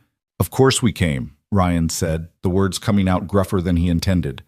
The service was simple and moving, full of stories about Eleanor's kindness and generosity.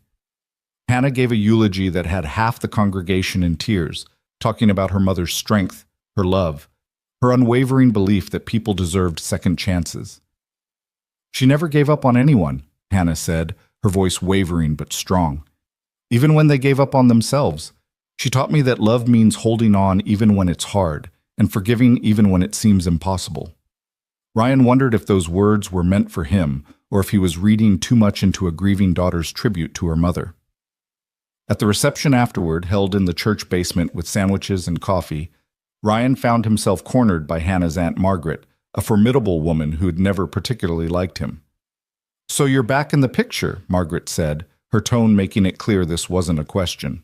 "I'm here for Mia," Ryan said carefully, "and to pay respects to Eleanor."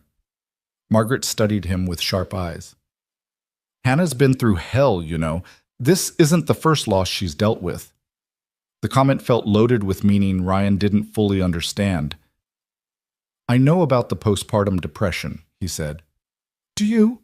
Margaret challenged. "Do you know about the miscarriage before that? The one that sent her spiraling even before Mia was born? Do you know about the family history of depression that made her terrified she'd inherited her own mother's struggles?" Ryan felt like the ground had shifted beneath him. "What miscarriage?" Margaret's expression softened slightly, seeing his genuine confusion. "Early on, 6 weeks. She didn't tell you?" "No," Ryan said, his mind reeling. "She never told me." "Well," Margaret said, her tone gentler now, "that's between you two. But I'm telling you now because if you're going to be in her life again, or in Mia's life with her, you need to understand that Hannah's been fighting battles you don't know about. And maybe if you'd known about them then, things would have been different." She walked away, leaving Ryan standing alone with a cup of bad coffee and a head full of questions. A miscarriage? Before Mia? How had he not known? Had he been that oblivious, that wrapped up in his own world? He found Hannah an hour later, standing alone in the church parking lot, staring at nothing. She looked wrung out, empty, like someone who'd given everything they had and had nothing left. "Why didn't you tell me?" Ryan asked without preamble.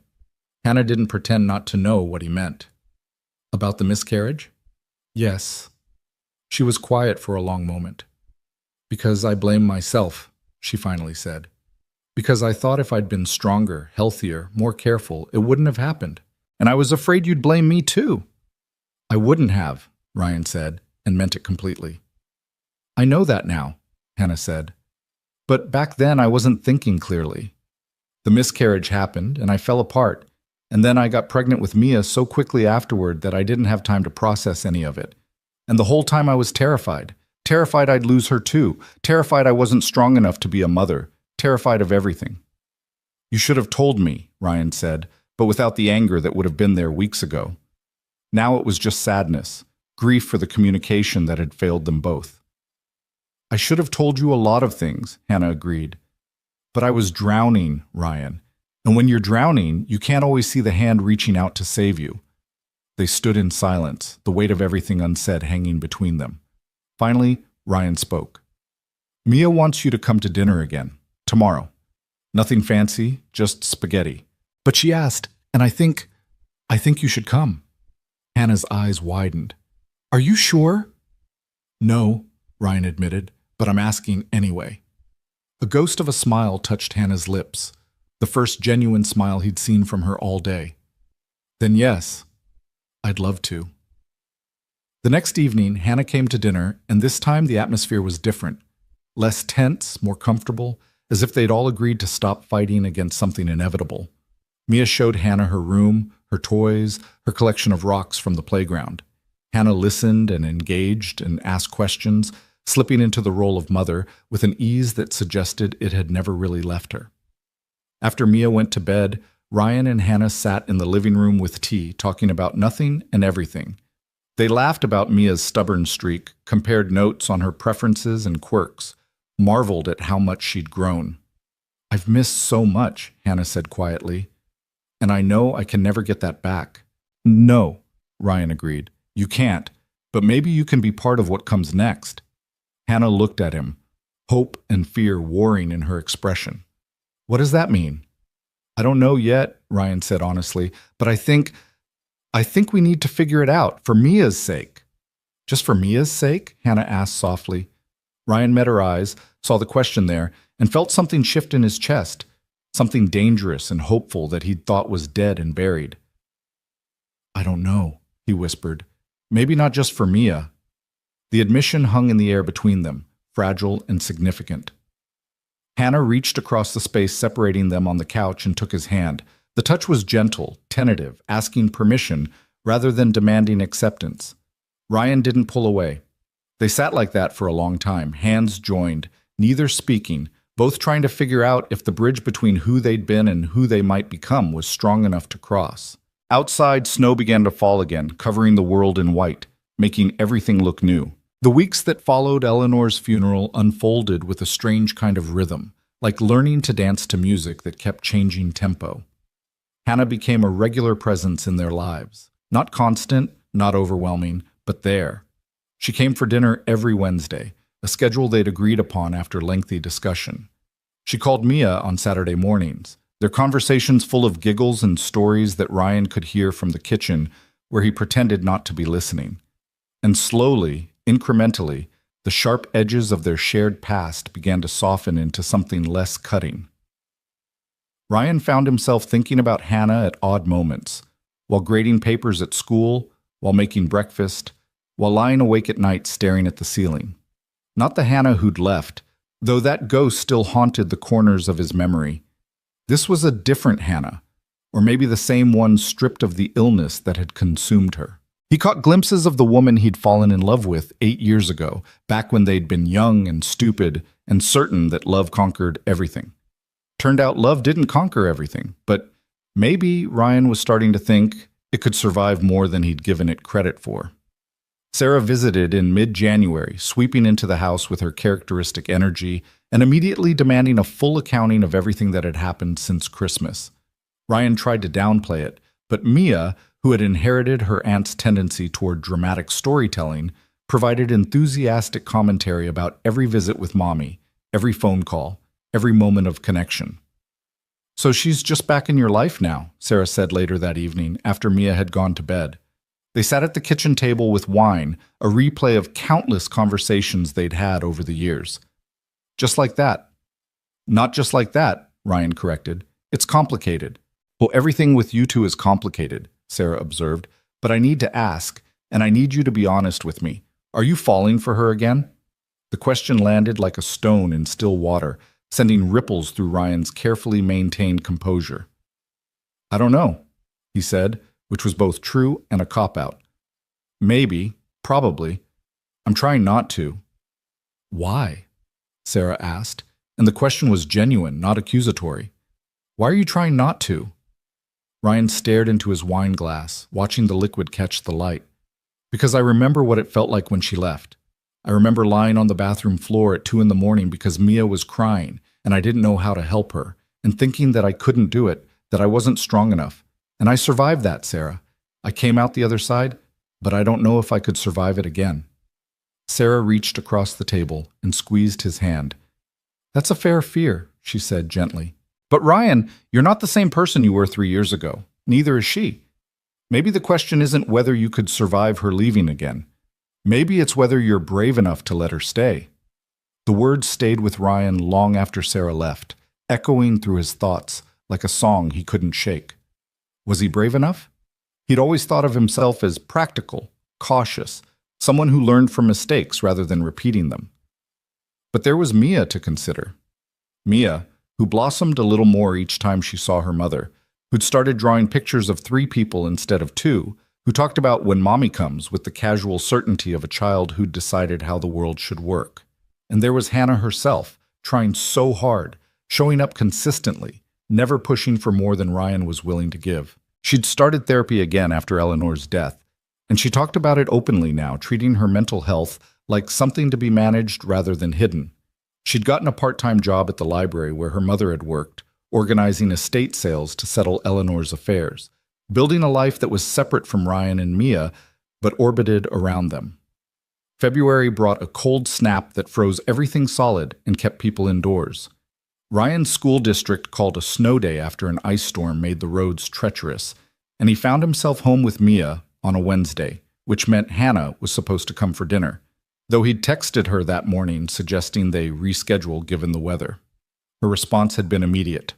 "I have 4-wheel drive and determination, unless you're actually canceling." Ryan had stared at that message for a long time before typing back, "Not canceling, just worried about the roads." "Worried about me," Hannah had written, and even through text he could hear the wonder in those words, as if the idea that he might still care about her safety was something precious and fragile. She arrived at 5:30, stamping snow off her boots and unwinding a scarf from around her neck. Her cheeks were pink from the cold, her hair escaping from under a knit hat, and she looked more alive than Ryan had seen her in years, including the years of their marriage. "The roads are terrible," she announced, accepting the hot chocolate Mia thrust into her hands. "I passed 3 accidents on the way over, but I made it." "You didn't have to risk it," Ryan said, trying to ignore the way his heart had jumped when he'd heard her car pull into the driveway. "We could have done next week." "But I didn't want to wait until next week," Hannah said simply, meeting his eyes over Mia's head. "I look forward to Wednesdays." The admission sat between them, heavy with implications. Mia, oblivious to the undercurrents, dragged Hannah toward the living room to show her the blanket fort she'd constructed, an elaborate structure involving every pillow in the house and most of the kitchen chairs. Dinner was pizza because Ryan had planned to cook, but the snow day had thrown off his schedule. They ate in the blanket fort at Mia's insistence, crowded together in a space meant for a child, their knees bumping and elbows colliding. It should have been awkward. Instead, it felt almost magical. The 3 of them cocooned from the storm outside, fairy lights from Mia's room strung through the fort's ceiling, creating a warm glow that made everything feel safe and possible. After dinner, Mia insisted on a movie, and somehow Ryan found himself on the couch with Hannah beside him, Mia sprawled across both their laps like a bridge connecting them. The movie was animated and cheerful, something about talking animals on an adventure, but Ryan couldn't have summarized the plot if his life depended on it. His attention kept drifting to Hannah's hand, resting on the couch cushion between them, so close to his own that he could feel the warmth radiating from her skin. Halfway through the movie, Mia fell asleep, her breathing evening out into the soft rhythm of childhood slumber. Ryan looked down at his daughter, then up at Hannah, who was watching Mia with an expression of such tender love that Ryan felt his chest constrict. "She's perfect," Hannah whispered. "Ryan, I look at her and I can't believe I stayed away as long as I did. I can't believe I let my illness convince me that she was better off without me." "You were sick," Ryan said quietly, repeating the words he'd told himself countless times since Christmas. "Sick people don't make rational decisions." "That's generous of you to say." "It's not generous, it's true." Hannah turned to look at him fully, and the intensity in her gaze made Ryan's breath catch. "You've changed," she said softly. "You're more patient than you used to be, more understanding. Life has been good to you, even though I made it hard." "Life hasn't been good to me," Ryan corrected. "Mia has been good to me. She forced me to become someone worthy of her." "You were always worthy," Hannah said, and now her hand moved, covering his where it rested on the couch. The touch sent electricity through Ryan's nerves, familiar and foreign at once. "I was the one who wasn't worthy. But I'm trying to be. I want to be." Ryan knew he should pull his hand away, should maintain the boundaries they'd carefully established. But he didn't. Instead, he turned his palm up, lacing his fingers through Hannah's, feeling the way they fit together like pieces of a puzzle he'd thought was permanently broken. "Hannah," he said, her name a question and a warning and a plea all at once. "I know," she whispered. "I know we can't rush this. I know I have to earn your trust back. But Ryan, I need you to know, what I feel for you, it never went away. Even at my sickest, even when I couldn't see past the darkness, I loved you. I just didn't know how to love you and myself at the same time." The confession hung in the air between them, raw and honest. Ryan's first instinct was to protect himself, to retreat behind the walls that had kept him safe. But he thought about Sarah's words, about being brave enough to let Hannah stay. "I'm terrified," Ryan admitted, his voice barely audible over the movie still playing on the TV. "I'm terrified of getting hurt again, of Mia getting hurt, of building something that falls apart the moment things get hard." "I'm terrified too," Hannah said. "But maybe we can be terrified together?" Before Ryan could respond, Mia stirred in her sleep, mumbling something incomprehensible. The moment broke, and they both looked down at their daughter, the physical reminder of what was at stake. "I should get her to bed," Ryan said, reluctantly pulling his hand from Hannah's. "Let me help," Hannah offered, and together they carried Mia upstairs, Ryan supporting her weight, Hannah guiding them around furniture in the darkened house. They moved with the synchronicity of people who'd done this before, who'd once been partners in the small daily rituals of raising a child. After Mia was tucked in, they stood in the hallway outside her room, suddenly awkward now that the moment had passed. The house felt very quiet around them, the storm outside muffled by walls and windows. "I should go," Hannah said, but she didn't move toward the stairs. "The roads are still bad," Ryan heard himself say. "You could stay, on the couch," he added quickly, "just until the morning, when they've had a chance to salt the roads." Hannah's eyes widened. "Are you sure?" No, Ryan thought, until, "Yes," he said aloud. He found blankets and a pillow, made up the couch while Hannah watched from the doorway. The domesticity of it felt loaded with meaning. This woman who'd once shared his bed now relegated to the couch, but invited to stay nonetheless. It was progress, Ryan supposed, even if he couldn't quite define toward what. "Thank you," Hannah said, as Ryan handed her the pillow. "For everything. For tonight, for the last few weeks, for giving me a chance I don't deserve." "Stop saying you don't deserve things," Ryan said, more sharply than he intended. "Maybe you made mistakes. Maybe you hurt us. But you're trying now, and that has to count for something." Hannah's eyes filled with tears. "You're a good man, Ryan Walker." "I'm a work in progress," Ryan corrected, "just like everyone else." He left her there and went upstairs to his own room, but sleep felt impossible. He lay in the darkness, listening to the house settle around him, acutely aware that Hannah was just one floor below. Part of him wanted to go back downstairs, to pick up the conversation where they'd left it, to explore the feelings they danced around all evening. But another part, the scared, scarred part, knew that rushing would ruin everything. So he stayed in bed and tried not to think about the way Hannah's hand had felt in his, or the hope in her eyes when she'd talked about being terrified together. Morning came gray and cold, the world outside coated in ice that turned everything into a crystal sculpture. Ryan came downstairs to find Hannah already awake, folding the blankets she'd used, trying to erase evidence of her presence, as if afraid she'd overstepped. "Coffee?" Ryan offered, moving toward the kitchen. "Please," Hannah said gratefully. They drank coffee in comfortable silence, standing at the kitchen counter and watching the sunrise paint the frozen landscape in shades of pink and gold. Mia was still sleeping. Snow days meant she'd lounge in bed until at least 8, and the quiet between Ryan and Hannah felt companionable rather than awkward. "Can I ask you something?" Hannah said eventually, setting down her mug. "And you can tell me if I'm overstepping." "Okay," Ryan said cautiously. "Did you date anyone after I left? I'd understand if you did. I need to know what I'm walking back into." The question was fair, Ryan supposed, even if it made him uncomfortable. "I went on a few dates," he admitted. "Nothing serious. Nothing that went past a third date. I told myself it was because of Mia, because I didn't want to introduce her to people who might not stick around. But honestly, I think I was still too angry to let anyone in." Hannah nodded slowly. "And now? Are you still too angry?" Ryan thought about it, really considered the question. The rage that had sustained him through the first year, that had kept him moving when everything felt impossible. Where had it gone? Somewhere along the way, between Christmas and now, it had transformed into something softer. Not forgiveness exactly, but maybe understanding. "I'm getting less angry every day," he said quietly, "though I reserve the right to be angry again if I need to be." A smile touched Hannah's lips. "That's fair." They stood there for another moment, the air between them charged with possibility. Ryan wondered what would happen if he closed the distance, if he kissed her the way he suddenly wanted to. But before he could act on the impulse, or talk himself out of it, Mia's voice drifted down from upstairs. "Daddy? Is Mommy still here?" The spell broke.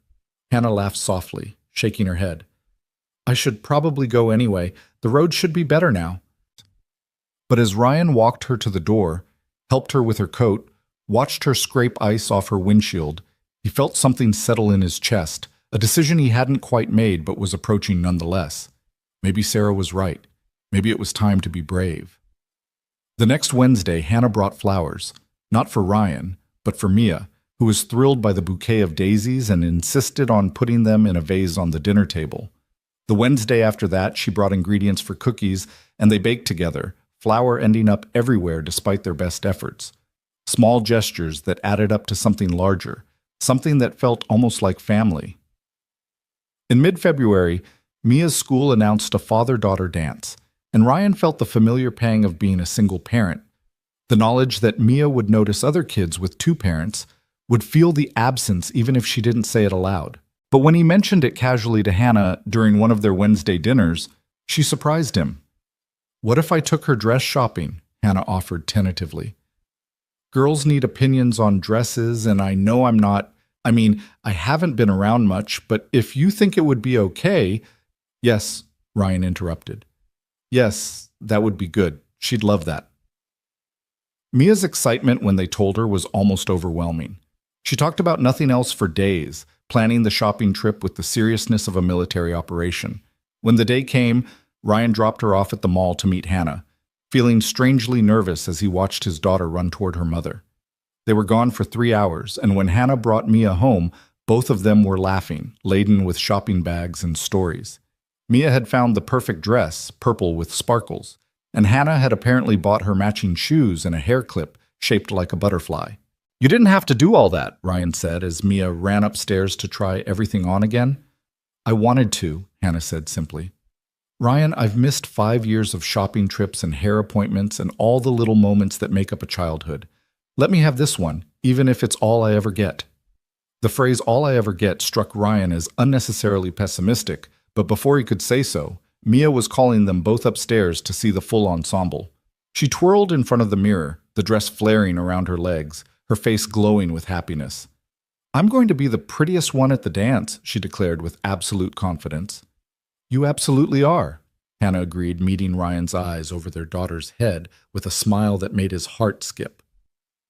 The night of the dance, Ryan put on his one decent suit and helped Mia with her hair, following the braiding tutorial that Hannah had texted him with step-by-step photos.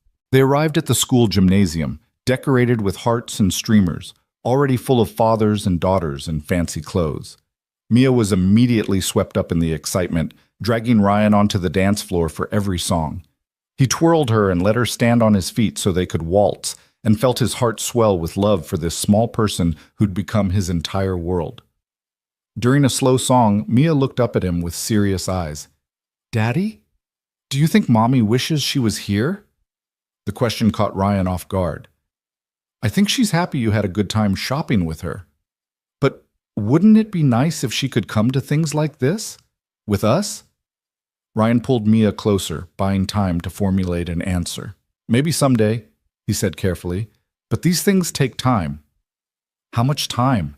Mia pressed, with the impatience of a child who wanted everything resolved immediately. "I don't know, Princess. We're still figuring it out." But later that night, after he'd tucked Mia into bed and was cleaning up the kitchen, Ryan found himself pulling out his phone and typing a message to Hannah. "Mia had a great time tonight. Thank you for making the shopping trip special. She asked if you'd want to come to things like this in the future." The response came quickly. "What did you tell her?" Ryan stared at the screen, his thumbs hovering over the keys. Finally, he typed, "I told her maybe someday. But Hannah, I think I meant it." 3 dots appeared, disappeared, appeared again. Then, "Can we talk?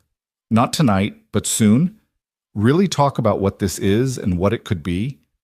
Ryan's heart hammered in his chest. This was it. The moment where they'd have to define things, to decide if they were rebuilding something or just maintaining a cordial co-parenting relationship. The safe choice would be to keep things as they were, undefined and non-threatening. But safe hadn't gotten him much except lonely nights, and a daughter who kept asking when Mommy could come to things. "Yes," he typed back. "Saturday? After Mia's at her friend's birthday party?" "Saturday," Hannah confirmed. The days until Saturday crawled by with excruciating slowness. Ryan second-guessed himself constantly. Maybe this was too fast, maybe he was setting himself up for heartbreak. Maybe he should protect himself and Mia rather than risk everything again. But every time he saw Hannah with Mia, every time he caught himself smiling at something she'd said, every time he reached for his phone to text her something funny or interesting, he knew the decision was already made. He'd already let her back in. The question was whether he'd admit it out loud. Saturday afternoon found Ryan nervous in a way he hadn't been since their first date 8 years ago.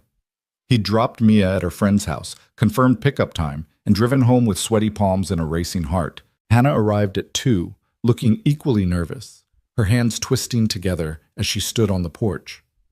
"Hi," she said, the single word carrying the weight of everything unspoken between them. "Hi," Ryan echoed. "Come in." They settled in the living room, sitting on opposite ends of the couch, the same formation they'd maintained for weeks, the physical distance a buffer against emotional intimacy. But this time, the distance felt wrong, like they were actors who'd forgotten they were supposed to move closer during this scene. "So," Hannah started, then laughed nervously. "I don't actually know how to begin this conversation." "Me either," Ryan admitted, "but I think we need to have it anyway." Hannah nodded, took a deep breath, and seemed to gather her courage. "Ryan, these past few months have been the happiest I've been in years. Getting to know Mia again, spending time with you, feeling like maybe I could be part of a family again, it's everything I dreamed about during the years I was gone. But I need to know if it's just about Mia for you, or if there's a possibility that it could be about us too." The directness of the question demanded an equally direct answer. Ryan could hide behind ambiguity, could protect himself with carefully neutral words, or he could be honest. "It stopped being just about Mia weeks ago," Ryan said, watching Hannah's face as he spoke. "Maybe it was never just about Mia, as much as I tried to convince myself otherwise. Hannah, I'm scared. I'm terrified, actually. But I also can't stop thinking about you, about the way you laugh at Mia's jokes, about how you've changed, about whether we could actually make this work." Hannah's eyes were bright with unshed tears. "What would making this work look like to you?" "I don't know," Ryan said honestly. "I know it can't be what it was before. We're different people now. But maybe that's good. Maybe we can build something new, something stronger, something that can survive when things get hard, because things will get hard again." "They will," Hannah agreed. "And I can't promise I won't have bad days or that my depression won't flare up sometimes. But I can promise I'm committed to managing it, to being honest about it, to asking for help when I need it instead of running away." Ryan studied her face, looking for any hint of uncertainty or doubt. He found only fierce determination and tentative hope. "If we do this," he said slowly, "we take it slow. We date like normal people, not like we're picking up where we left off. Mia stays our priority, but we also figure out who we are to each other now, not who we used to be." "I can do slow," Hannah said, and now a smile was breaking through her nervousness. "Ryan, I can do whatever you need. I'm not going anywhere this time." "You can't promise that," Ryan said, but gently. "None of us can promise we'll never leave, but you can promise to try. And maybe that's enough." Hannah slid across the couch, closing the distance between them, and took both of Ryan's hands in hers. "I promise to try," she said solemnly. "Every single day, I promise to try to be worthy of you and Mia. I promise to communicate when things are hard instead of hiding. I promise to fight for this family instead of running from it." Ryan's throat felt tight with emotion. "I promise to try too," he said, "to be patient when I want to be guarded, to trust you when fear tells me not to remember that we're both doing our best, even when our best isn't perfect." They sat there, hands clasped, eyes locked, and Ryan felt the last of his walls crumble. This was it. The leap of faith, the moment of choosing hope over safety. And surprisingly, terrifyingly, wonderfully, it felt right. "Can I kiss you?" Hannah whispered. "I've been wanting to for weeks, but I didn't know if—" Ryan didn't let her finish. He leaned forward and pressed his lips to hers, and it was like coming home and discovering a new country all at once. The kiss was soft, tentative, asking questions and answering them, testing whether this fragile thing between them could bear the weight of their history. When they pulled apart, both of them were smiling through tears. "So we're doing this?" Hannah asked. "We're doing this," Ryan confirmed. And just like that, everything changed, and nothing changed. They were still two broken people trying to build something whole from fragments of the past. But now they were trying together, and that made all the difference. The kiss changed everything and nothing all at once. When Ryan pulled back, searching Hannah's face for confirmation that this was real, that they were really doing this, he found her looking at him with an expression so full of wonder and gratitude that it made his chest ache. They sat there in the quiet of the living room, still holding hands, both processing the magnitude of what they'd just decided. "We should probably talk about how we tell Mia," Hannah said eventually, her practical side emerging even through the emotion.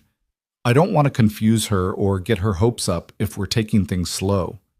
Ryan nodded, appreciating that Hannah's first thought was their daughter. It was a good sign, he told himself. A sign that she'd learned, that she'd grown, that she understood what mattered most. "We tell her the truth," he said, "that Mommy and Daddy are spending time together, getting to know each other again, but that doesn't mean everything goes back to how it was. We're building something new." "Do you think she'll understand that?" Hannah asked, uncertainty creeping into her voice. "She's smarter than we give her credit for," Ryan said, "and she's been asking about it anyway. I think she'll just be happy that we're trying." They spent the next hour talking through logistics, how often Hannah would come over, whether they'd go on actual dates without Mia, what boundaries they needed to establish to protect all three of them. It felt mature and responsible. Two people who'd learned from past mistakes trying to build something more solid. But underneath the practical planning, Ryan could feel the current of something else. Hope, attraction, the fragile beginning of trust being rebuilt. When Mia came home from the birthday party, hopped up on cake and friendship, she bounded into the living room and stopped short, seeing her parents sitting closer together than usual. Her eyes went wide, darting between them, and Ryan could practically see the gears turning in her head. "Are you guys having a grown-up talk?" she asked suspiciously. "Actually, yes," Ryan said, pulling Mia onto his lap. "And it's a grown-up talk that includes you, so come here." Hannah shifted slightly, making room in their little circle, and Ryan noticed the way her hand trembled slightly before she clasped it in her lap. She was nervous, he realized. Nervous about Mia's reaction, about whether this would all be too much too fast. "So," Ryan began, glancing at Hannah for support, "you know how you've been asking if Mommy could come to more things with us?" Mia nodded enthusiastically, her curls bouncing. "Like all the time." "Well, Mommy and I have been talking, and we've decided that we want to spend more time together, all three of us, but also sometimes just the two of us, like when grown-ups are dating." Mia's eyes went even wider. "You're dating? Like boyfriend and girlfriend?" Hannah laughed, the sound a little watery. "Something like that, sweetheart. We're taking things slow, getting to know each other again. But yes, we're dating." The squeal that came out of Mia could probably have shattered glass.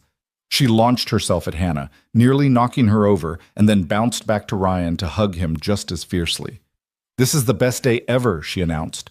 "Are you getting married again? Can I be the flower girl? Can we all live together?" "Whoa, hold on," Ryan said, laughing despite himself. "We literally just started dating. We're not talking about marriage or living together. This is going to take time, princess." "How much time?" Mia demanded, echoing her earlier question about forgiveness with the same impatience. "We don't know," Hannah said gently, "but we promise to keep you updated along the way. And Mia? Nothing changes about how much we both love you, okay? Whether we're together or not, you're always going to be the most important person to both of us." Mia seemed to accept this, though Ryan could already see the wheels turning as she planned their future in her head. She chattered non-stop through dinner, already making lists of things they could do as a family, places they should go, activities they should try. Ryan and Hannah exchanged amused glances over her head, both thinking the same thing. They'd created a romantic in the form of a 5-year-old. After Mia finally went to bed, still talking about wedding dresses, even though they'd repeatedly told her they weren't anywhere near that point, Hannah lingered at the door.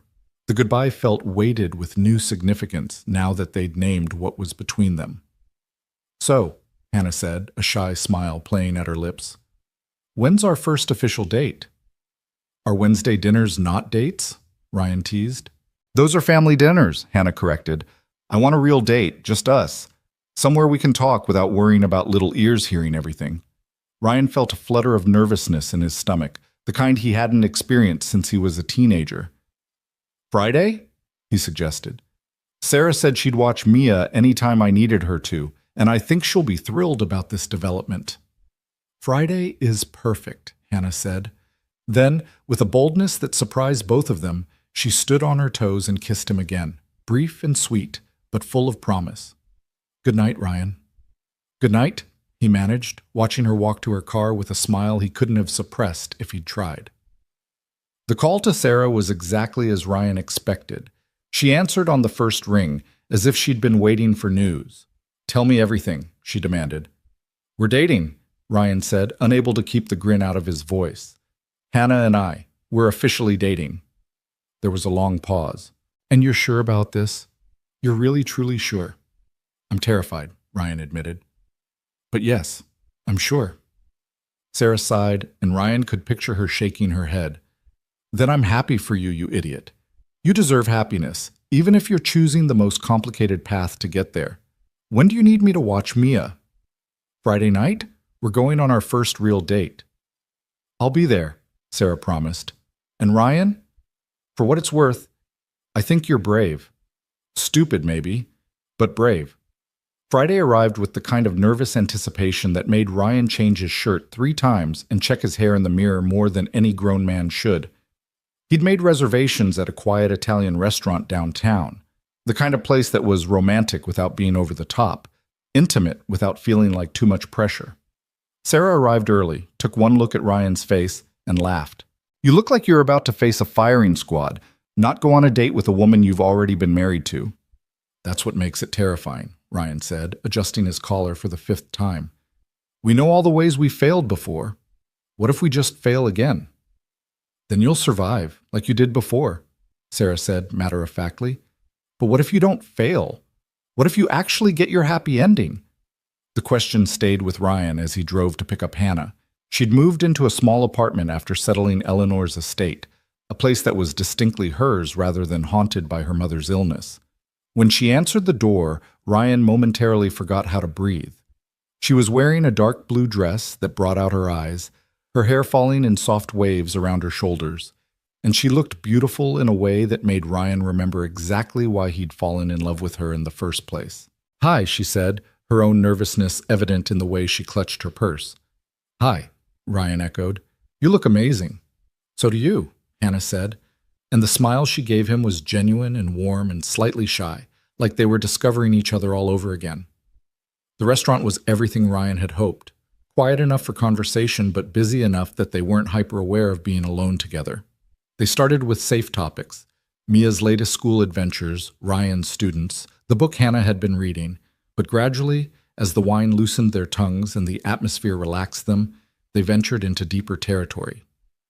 I want to understand, Ryan said over their main course, setting down his fork to give the conversation his full attention. I want to understand what it was like for you. Not so I can hold it against you, but so I can really know what you went through. Hannah took a sip of wine, clearly gathering her thoughts. Do you remember how I was after Mia was born? How I'd just stare at the wall sometimes, or how I'd cry for no reason? Ryan nodded. He remembered, though he'd attributed it to exhaustion and hormones, normal new parent struggles. It felt like drowning, Hannah continued, her voice quiet but steady. Like I was underwater and everyone else was above the surface, living normally, and I couldn't figure out how to get up there with them.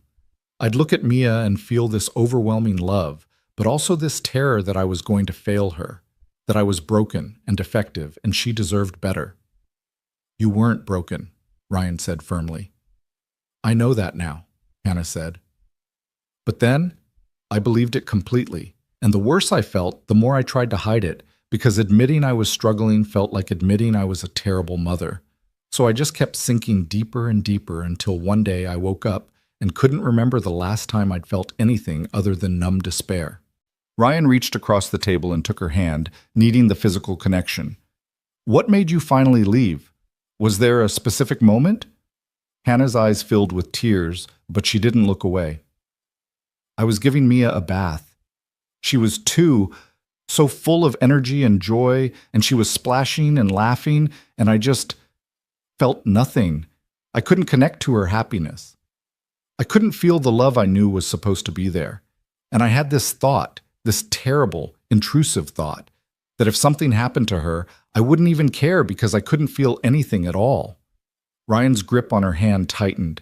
He could see the shame in her face, the way she was bracing for his judgment or disgust. That thought terrified me, Hannah continued, tears spilling over now. Not because I wanted anything bad to happen, but because I realized how sick I was, how dangerous I might be, even though I'd never hurt her. I called my cousin that night, you remember Jessica? And I told her everything. She drove 6 hours to come get me, and she's the one who got me into therapy, who helped me understand I had postpartum depression. Why didn't you tell me any of this? Ryan asked, his voice breaking. Why didn't you let me help? Because I was convinced you'd be better off without me, Hannah said simply. Jessica tried to get me to call you, to explain, but I wouldn't. I was so deep in the depression that I genuinely believed leaving was an act of love, that I was protecting you and Mia from my brokenness. Ryan sat back, processing this.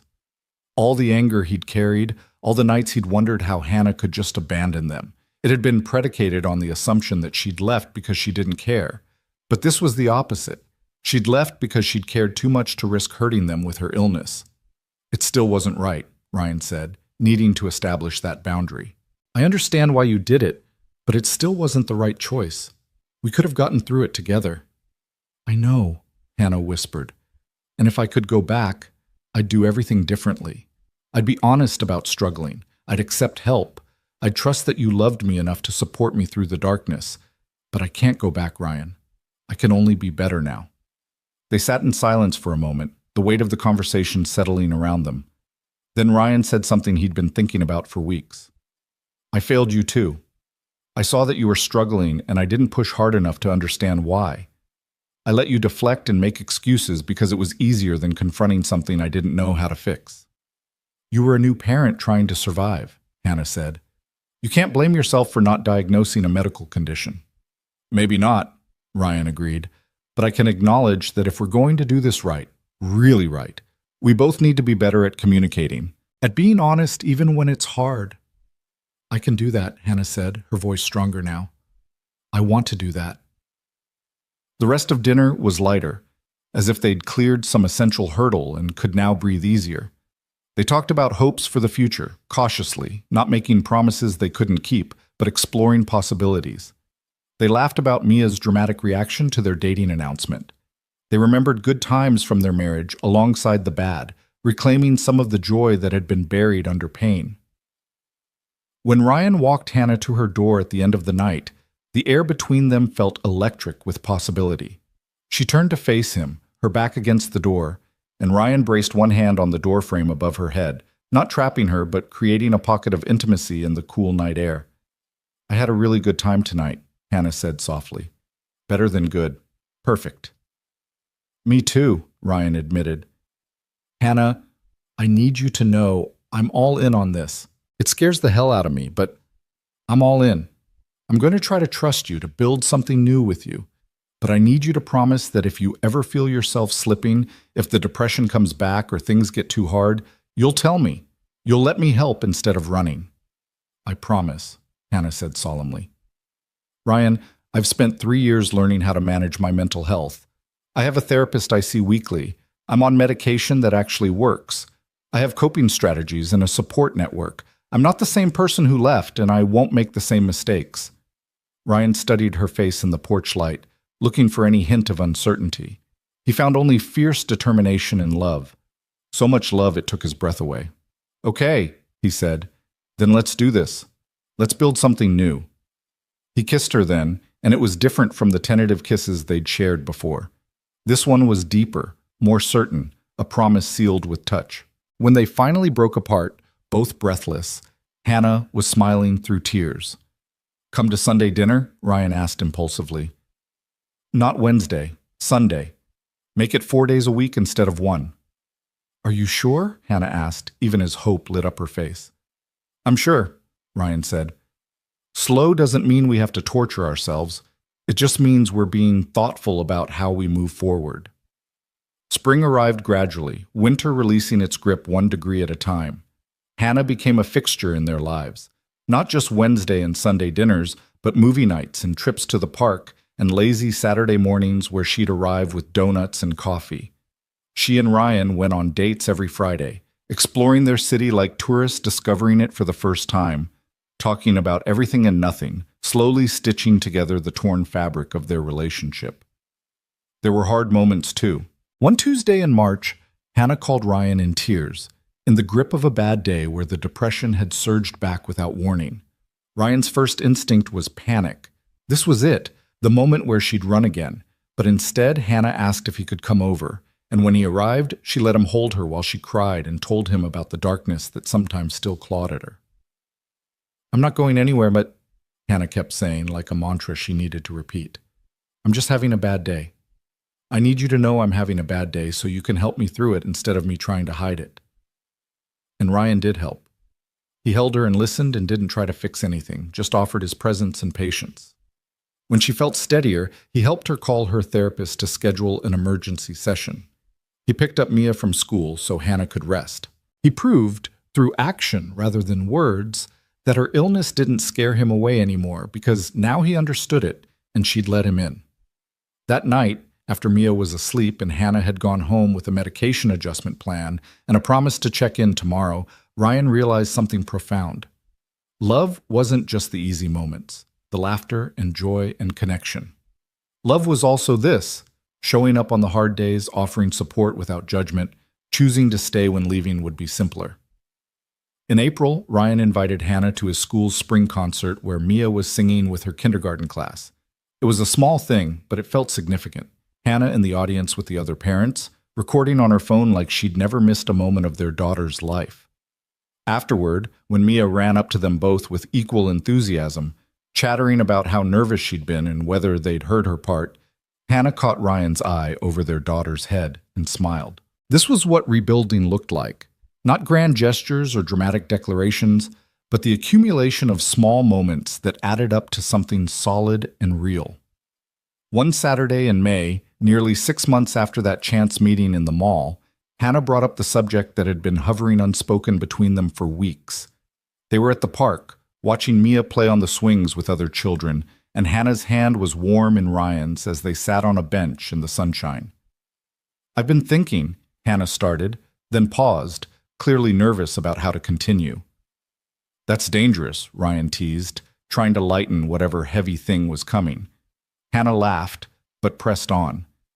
"I've been thinking about the future, about where this is going, and I know we said we'd take things slow, and I don't want to rush anything, but Ryan, I want more of this, more of us, more of being a family. I want to wake up in the same house as you and Mia. I want to be there for breakfast and bedtime stories and all the ordinary moments in between." Ryan's heart hammered in his chest. They'd been dancing around this conversation, both wanting it but afraid to voice it first. "Are you saying you want to move in?" "Eventually," Hannah clarified. "Not tomorrow, not even next month. But maybe we could start talking about it. About what that would look like, what boundaries we'd need, how we'd make sure Mia felt secure through the transition." Ryan turned to face her fully, taking both her hands in his. "I want that too," he admitted. "God, Hannah, I've wanted it for weeks, but I was afraid to say it. Afraid you'd think I was moving too fast or that I was being naive." "You're not naive," Hannah said firmly. "You're hopeful, and hope is good. Hope is what's gotten us this far." They talked through the practical details. Hannah would keep her apartment for now as a safety net and a sign they were being thoughtful rather than impulsive. They'd start with Hannah staying over a few nights a week, letting Mia adjust gradually. If things continued to go well, they'd revisit the conversation about actually moving in together in a few months. But underneath the logistics was the real conversation, the one about commitment and trust and whether they believed in their ability to make this work long term. And to Ryan's surprise, he found that he did believe it. Not because the past had been erased or because everything was perfect, but because they'd both changed in the ways that mattered most. When they told Mia about the plan for Hannah to start staying over more, their daughter's reaction was predictably enthusiastic. "Does this mean we're a real family again?" she asked, her blue eyes, so like Hannah's, shining with hope. "We've always been a real family," Ryan said gently. "But yes, we're learning how to be the kind of family that lives together again." "Good," Mia said with satisfaction, "because I was getting tired of saying goodbye to Mommy all the time." The transition was smoother than Ryan had dared to hope. Hannah fit back into their rhythms as if she'd never left, but with an awareness and gratitude for the privilege of being included. She did bedtime duty with the reverence of someone who'd lost years of it. She made pancakes on Saturday mornings and laughed when Mia critiqued her technique compared to Daddy's. She joined them for school drop-offs and parent-teacher conferences, and all the mundane, beautiful moments that made up a life. There were adjustments, of course, times when Ryan had to remind himself that Hannah's way of doing things wasn't wrong, just different. Moments when Hannah felt like an intruder in a home that Ryan and Mia had built without her, and had to be reminded that she was wanted. But they talked through it all, committed to the communication they'd promised each other.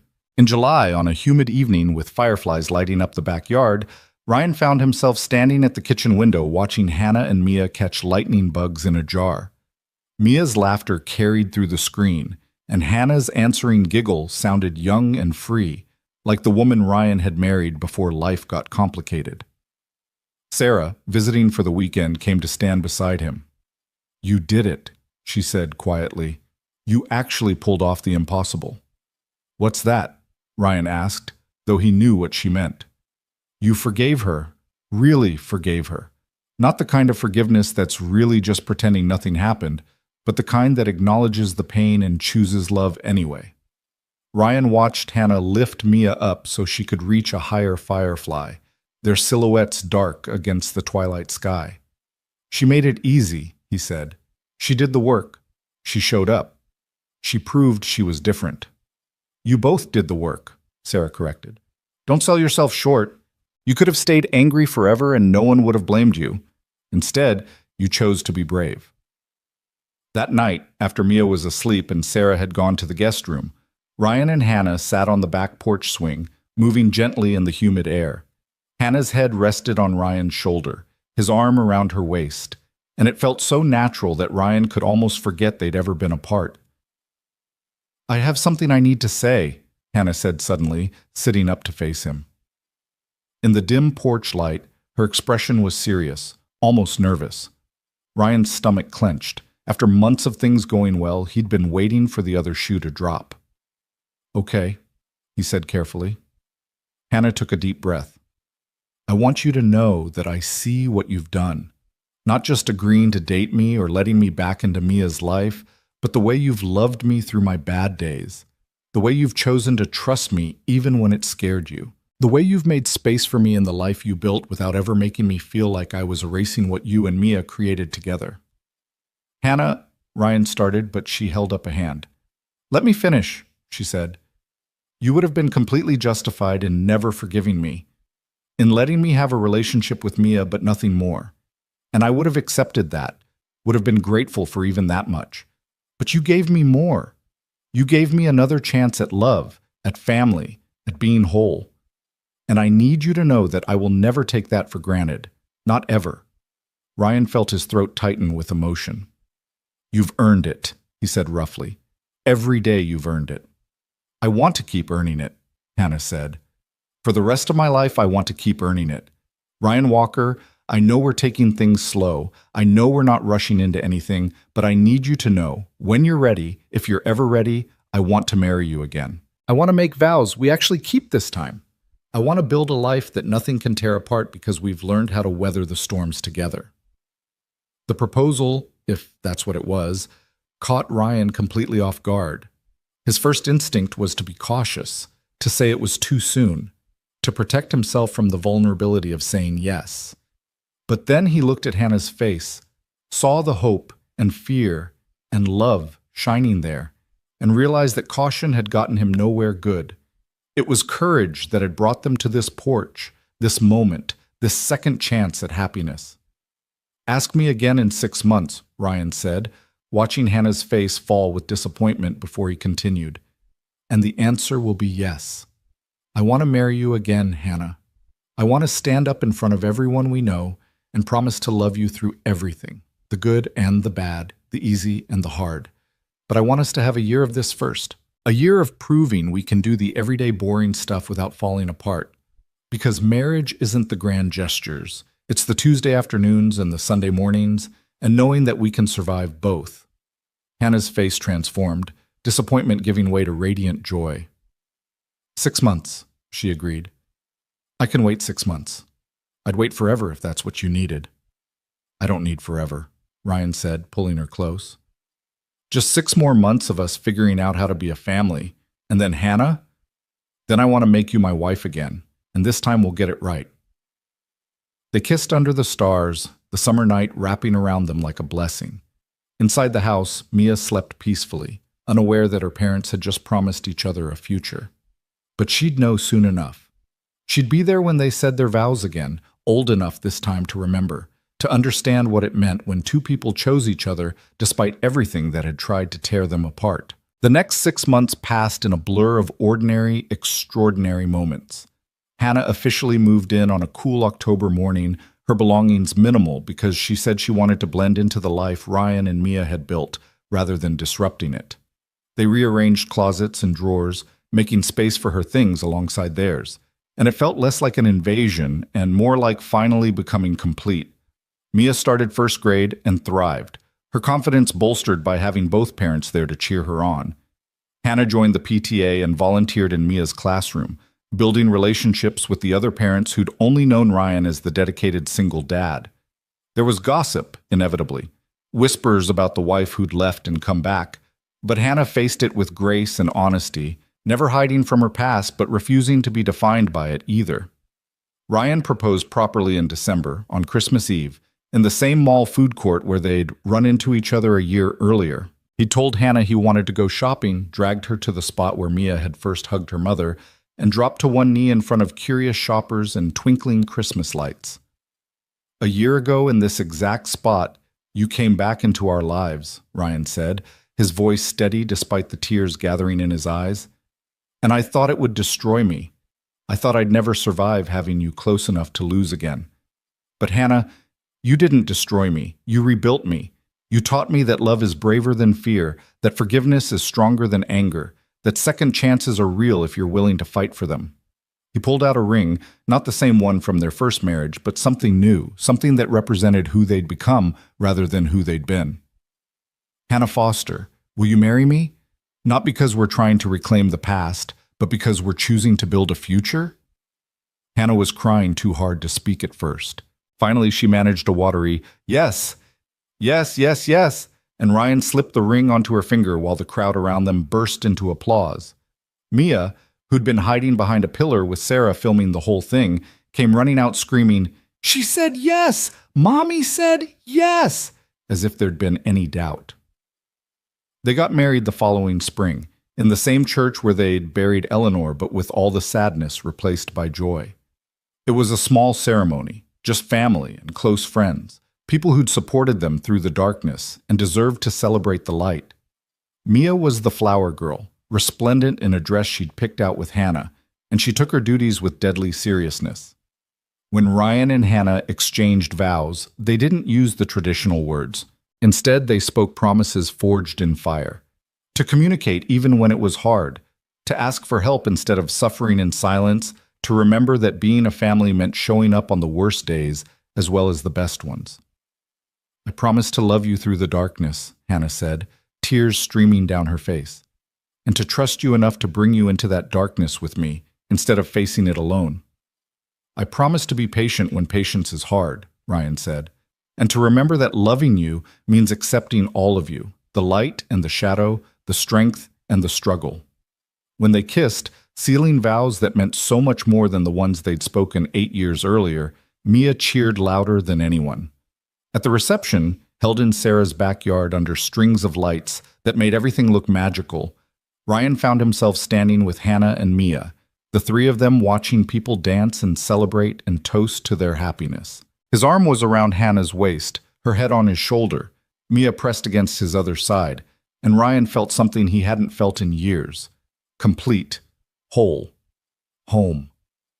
"What are you thinking?" Hannah asked softly. Ryan considered the question. He thought about that Christmas Eve in the mall, about the terror he'd felt seeing Hannah again, about the long, painful journey from anger to understanding to love. He thought about the bad days they'd weathered and the good days they'd celebrated, and all the ordinary days in between that had added up to something extraordinary. "I'm thinking about something Mia said that first night," Ryan admitted. "When you came to Christmas dinner, remember?